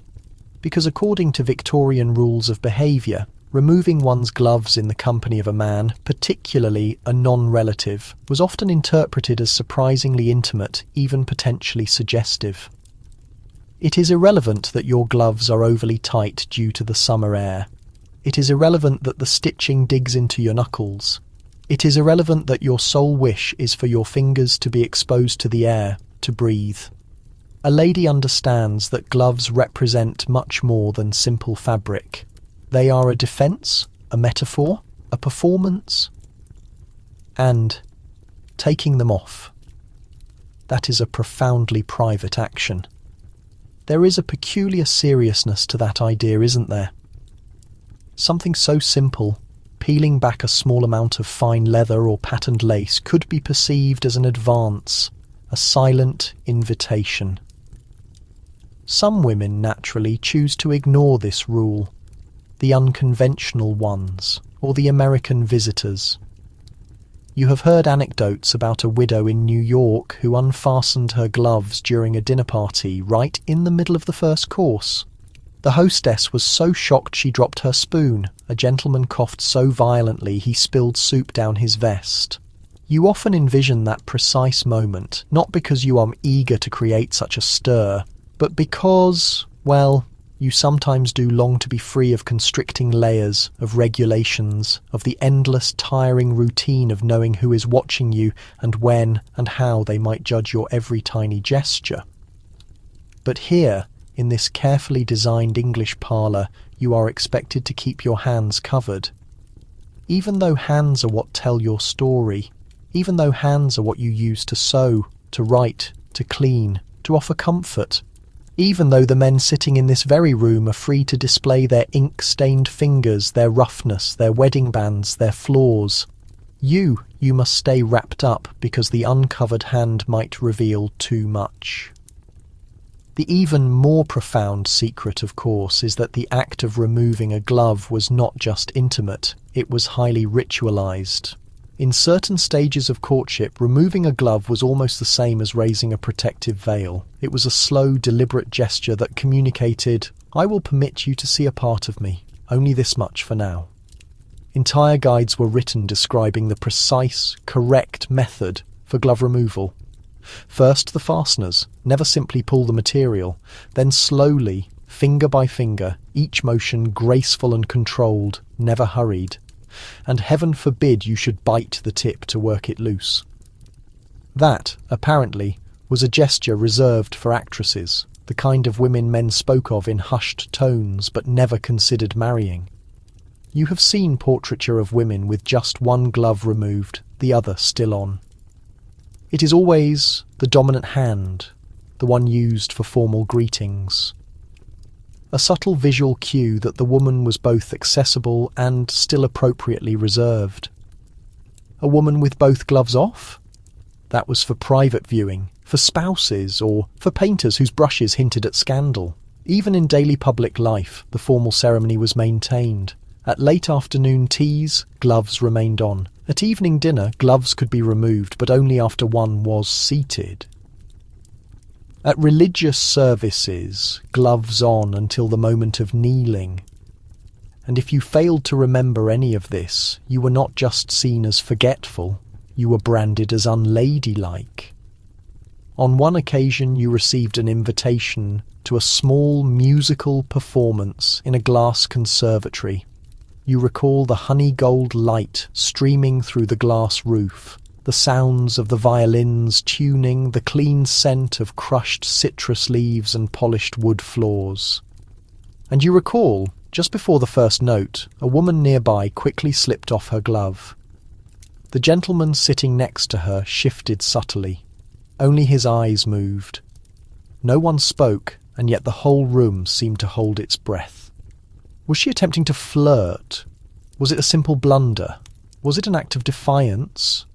That is the most puzzling aspect.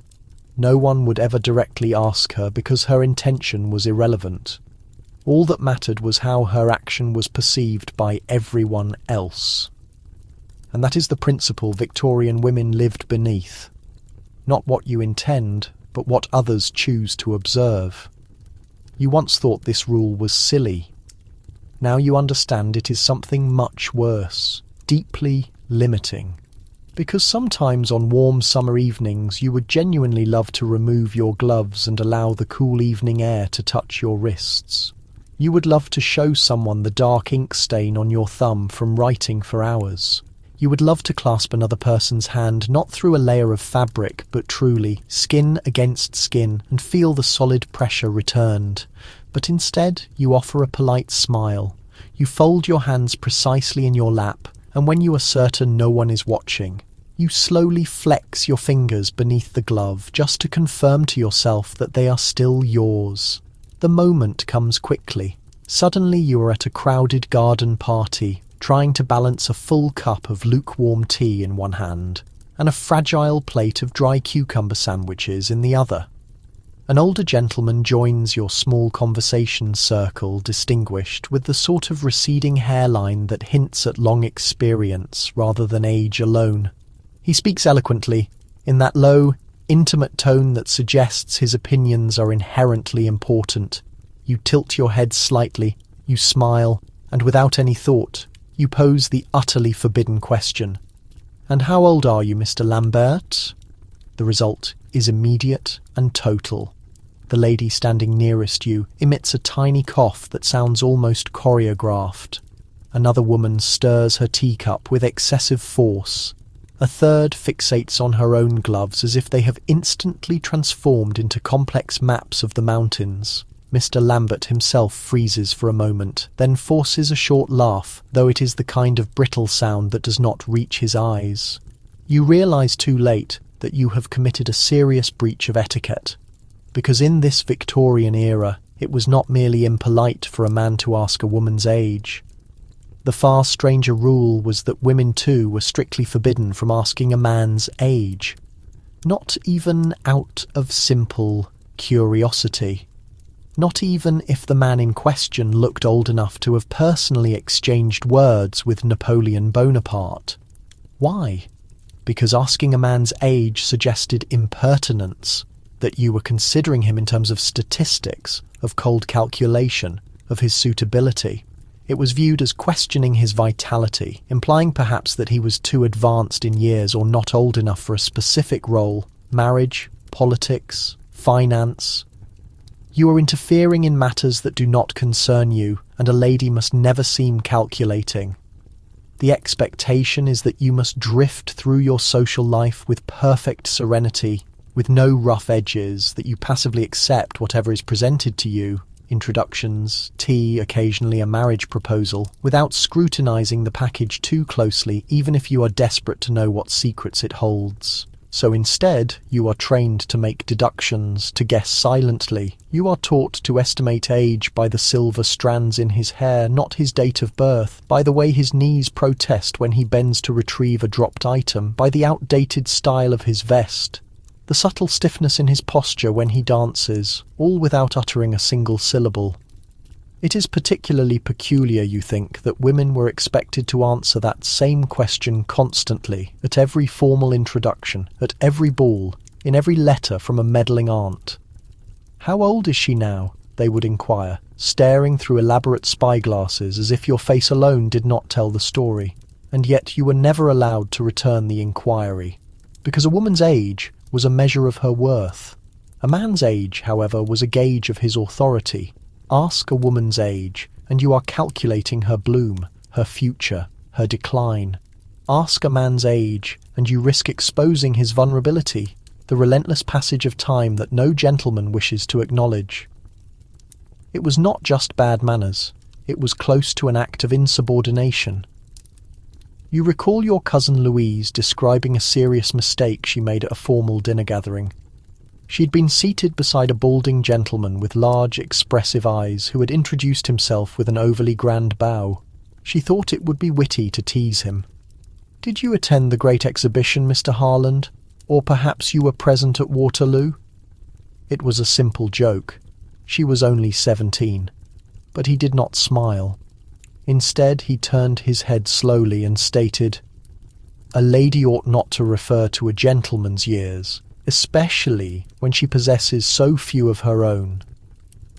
Louise did not eat her dessert that evening, and she never made a joke like that again. The clear message was that your curiosity is dangerous, particularly when it is directed at those above you in status. Because in the unyielding structure of Victorian gender and class, knowledge was a form of power, and women were not intended to possess it. A simple question, even one as benign as "how old are you?"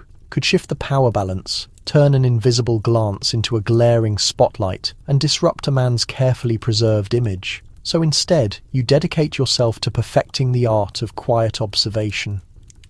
With a look of thoughtful engagement, you tilt your head, offer a polite smile, allow the men to discuss the Crimean conflict and gaslighting and the growing railway network, and slowly assemble their life history from the fragments of their shared memories.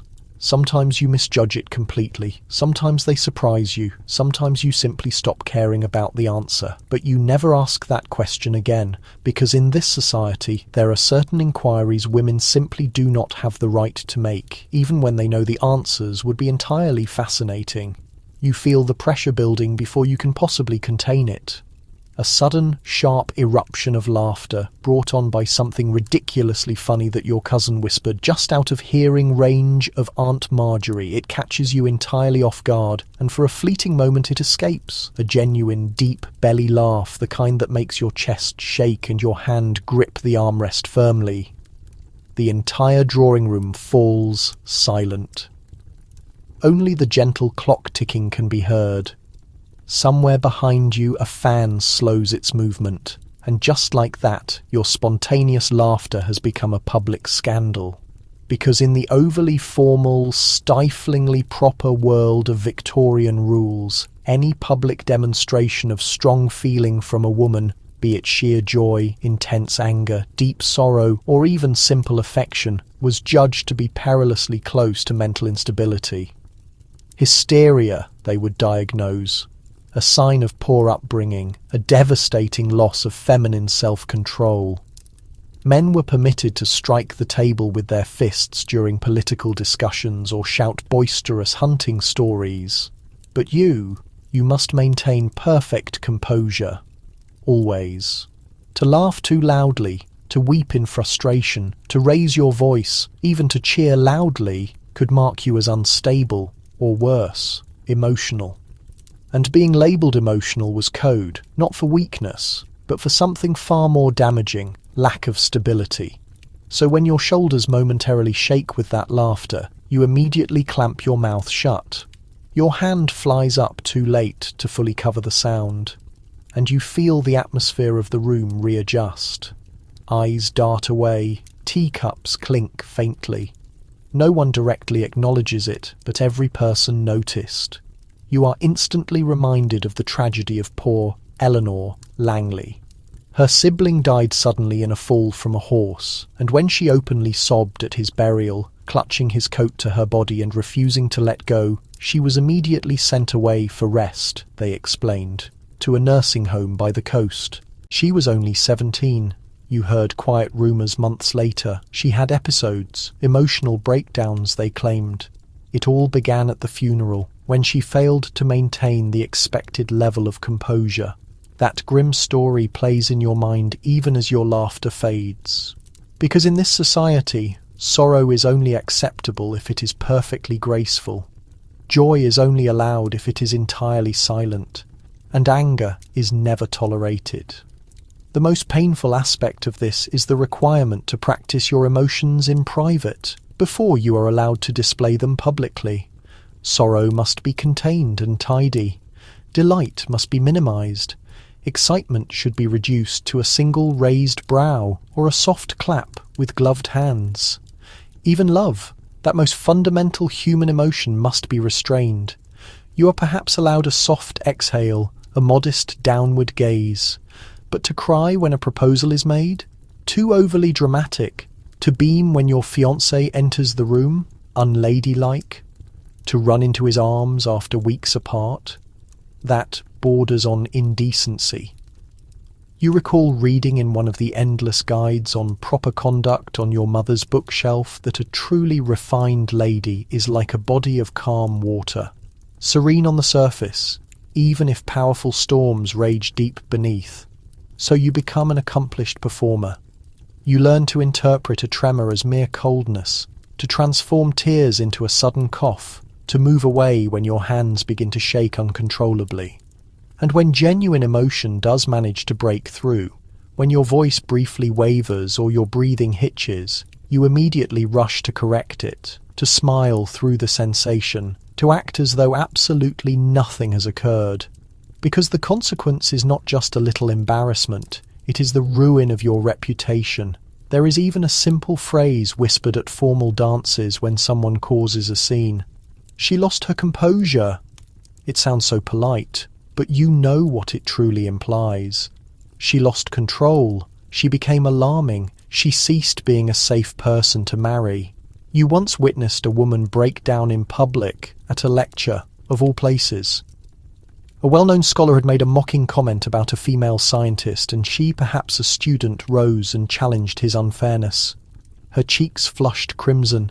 Her voice rose sharply. It lasted only a few seconds. She was immediately escorted out of the room. The scholar did not even falter. He took a sip of water, then continued his talk. And the girl, no one ever saw her at another lecture again, because a woman who demonstrates too much passion is seen as unnatural, too intelligent, too dangerous, too angry, too hysterical, too happy, untrustworthy, too sad, dangerous. So now, when someone criticizes you or praises you, you offer the identical small, polite smile. You thank them very courteously. You retreat to a moment of privacy until you are safe behind a locked door. It's then that you finally release what you are holding back. Maybe a smothered laugh into a cushion, perhaps a silent sob buried in your handkerchief, or a tight, shivering sigh of frustration. Because in this strange society, they've confused emotional restraint with virtue and somehow convinced you that simply being yourself is a kind of indecency. The air is sharp this morning as you head out onto the pavement, your gloved hands clasped carefully around a small purse, barely bigger than a pastry. Your bonnet's brim shields your face from the sunlight, yet you still spot him. An older man, perhaps, someone your family shared a meal with once, maybe at Lady Thistlebrook's dinner. Your reaction is simple, completely innocent. You tilt your chin slightly, the faintest acknowledgement, a gentle sign of having seen him. But then the man stops. He tips his hat in return. He starts to walk in your direction. Your breathing catches, realizing you have just made a grave error. One so minuscule, so fundamentally human, and yet so dangerously improper in the strictly defined world of a Victorian lady's conduct. You offered a nod to a gentleman to whom you were not formally introduced, and by doing so, you signalled not respect, not good manners, but availability. In this environment, where every brief look can be misconstrued and every movement analysed, even a simple nod carries immense weight. You have, by the silent law of society, offered a familiarity that he has not earned. And that, for a woman, is a serious risk, because proper ladies do not seek attention, they passively receive it. A nod toward a stranger, and suddenly you are no longer the picture of modesty, the appropriate shadow hidden behind a fan. You become the girl who looks, the one who speaks out, the one who subtly hints at being accessible. You glance around quickly now, keenly aware of how such an instant could escalate. Imagine if it were your aunt who saw, perhaps peering from behind a lace-trimmed window, or Mrs. Whipple's daughter, the one who fills her letters with the affairs of others. And worse, what if the man completely misinterpreted your gesture? What if he decides to follow you or attempts to engage you in public conversation again? Because etiquette here is not just about politeness, it is about self-preservation. One tiny slip could unjustly label you, and society is never quick to forget. You recall a tale you once overheard, recounted in low voices by two older women arranging flowers in the church vestibule. It was about a young woman from Sussex, respectable and well brought up, who once dared to offer a quick smile and a nod to a visiting military officer while climbing aboard a train. No words were exchanged, no true invitation given, only a polite dip of her head. But that brief nod was witnessed by one person, then whispered to another. And before the week was over, her reputation had changed entirely. Not because of what she had actually done, but because of how the story was relayed. They claimed she was too forward, that she acknowledged a man she didn't know, and eventually that she must have been secretly meeting with him. By the time summer arrived, she was no longer included in tea invitations. By autumn, her name had silently disappeared from the attendance list of a grand ball her own mother had helped to organise. Because it wasn't the nod itself, it was the hidden meaning assigned to it. And once a woman was suspected of acting improperly, no number of white gloves or accompanying chaperones could ever fully remove the stain. You look down now at your own covered hands and consider how such a minor gesture can hold so much power. Even in the guides on social conduct, this rule is written indirectly, framed in language like decorum and modesty, as if simply recognising a man without formal permission implies some ulterior motive. The line of reasoning suggests a nod implies you know him. Knowing him suggests a history suggests intimacy, and intimacy in this period can only mean something scandalous.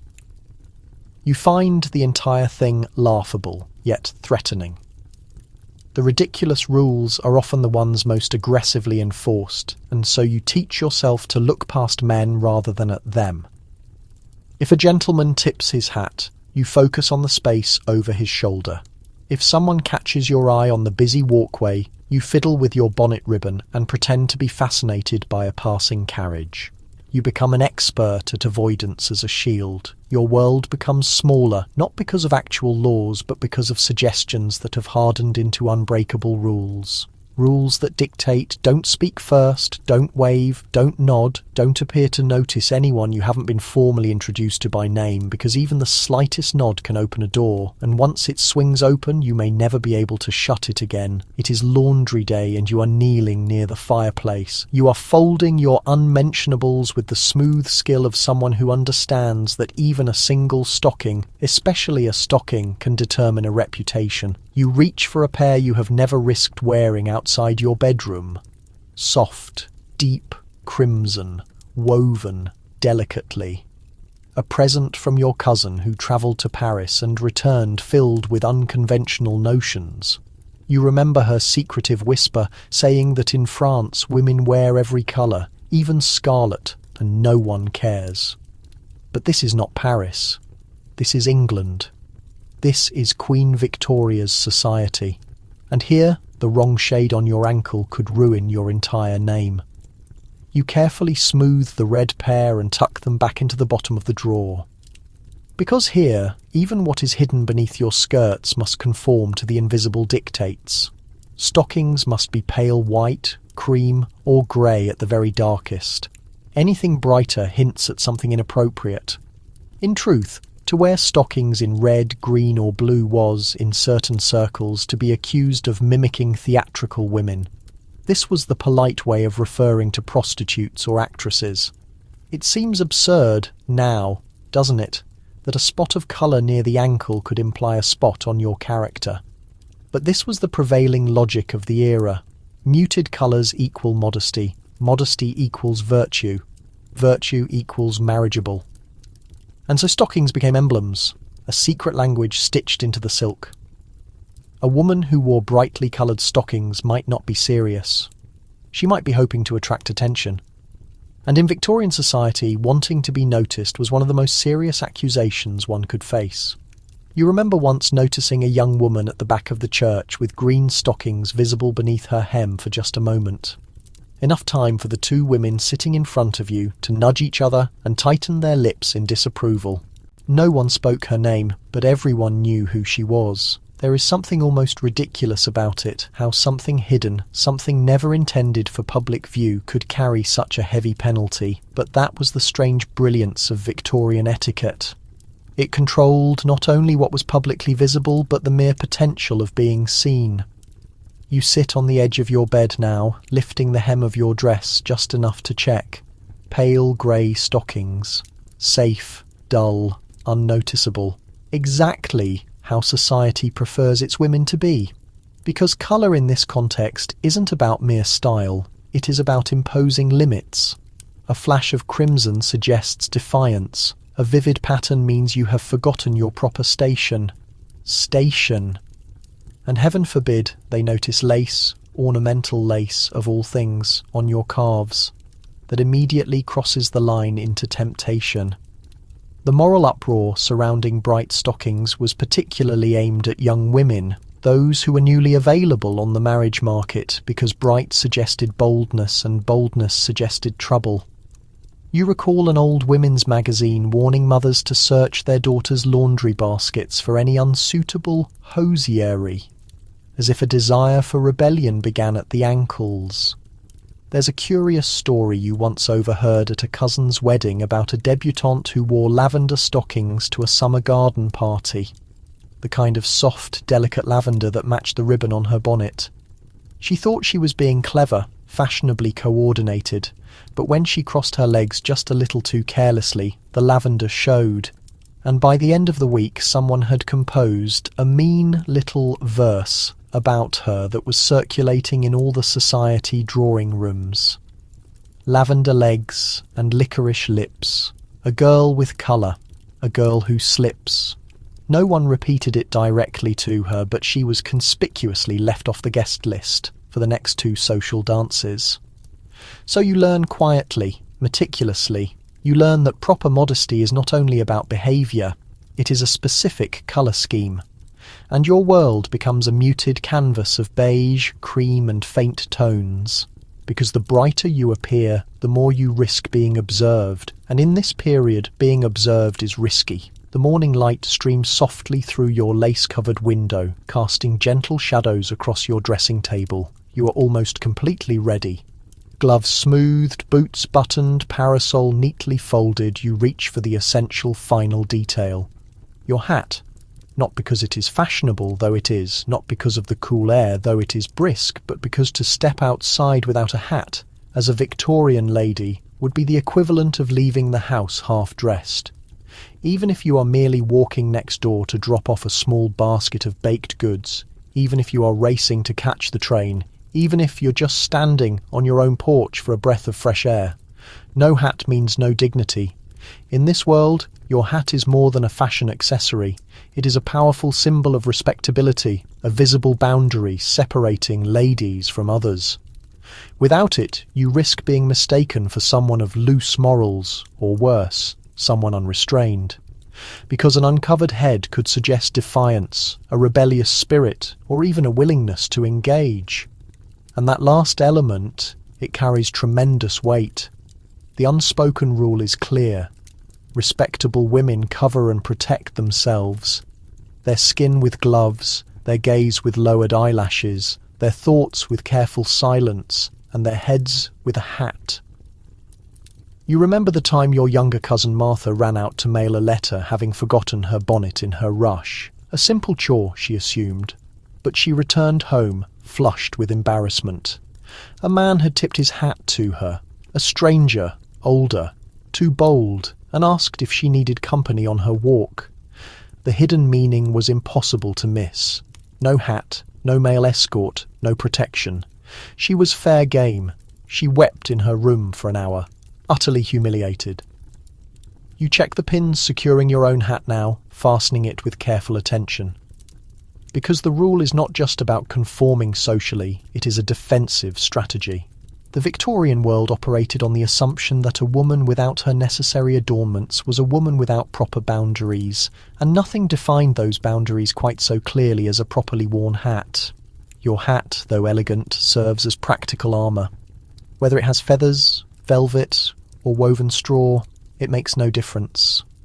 What matters is that it is fixed firmly on your head, like a polite warning sign. This woman has a social standing. She is protected. She is proper. You have learned over the years that the hat does more than simply shield you from the sun. It protects your reputation. Without it, you are not merely vulnerable to the weather, you are vulnerable to dangerous interpretation. In Victorian urban centres, the women who walked bareheaded were clearly marked as performers, servants, or street vendors. Their uncovered hair identified them as common. If you dared to join their ranks, even by accident, you risked an immediate loss of status. There is even a well-known ladies' column from 1879 that reminds its readers with cold certainty a lady never allows her head to go uncovered unless she is ill, confined to her bed, or safely under the holy cover of prayer. How beautifully phrased, and how completely restrictive. You recall a curious anecdote shared among the housemaids about a wealthy merchant's daughter who rebelled one spring, determined to walk hatless as a protest. "My head is not shameful," she declared defiantly. She managed to walk 2 city blocks before a man mistook her for an actress and made an inappropriate offer. She was escorted home by a police officer for her own safety, naturally. By that evening, her father had purchased her a dozen new bonnets. The following day, she wore 2 of them, just to be completely safe.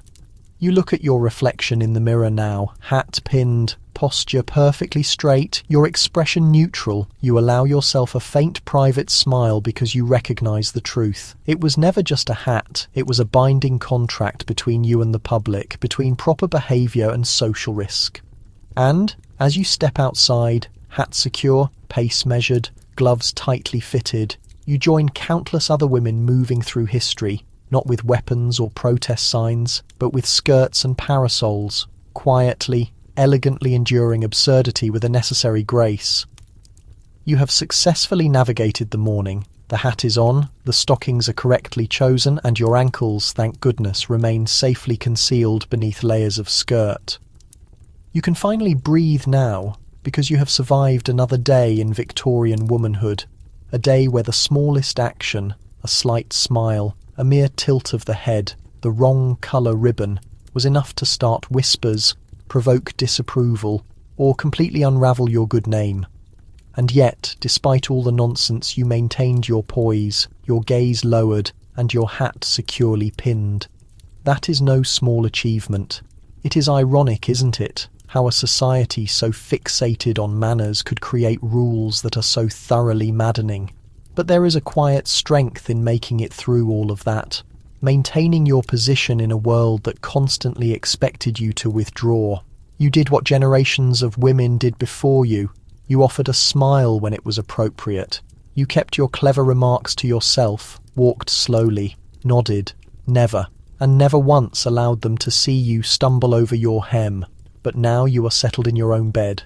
No tight corsets, no restricting gloves, no unwritten rules hanging over you. Just you. The stillness of the night, the soft whir of a fan perhaps, and the comforting realization that you have successfully navigated the day with every absurd rule still operating behind you. Close your eyes. Let the sounds of rustling skirts disappear. Let the velvet gloves slip from your hands. Let the tiresome etiquette books crumble into dust. Tonight, you finally get to rest. And in the morning, no one can stop you from running barefoot across the grass in the garden,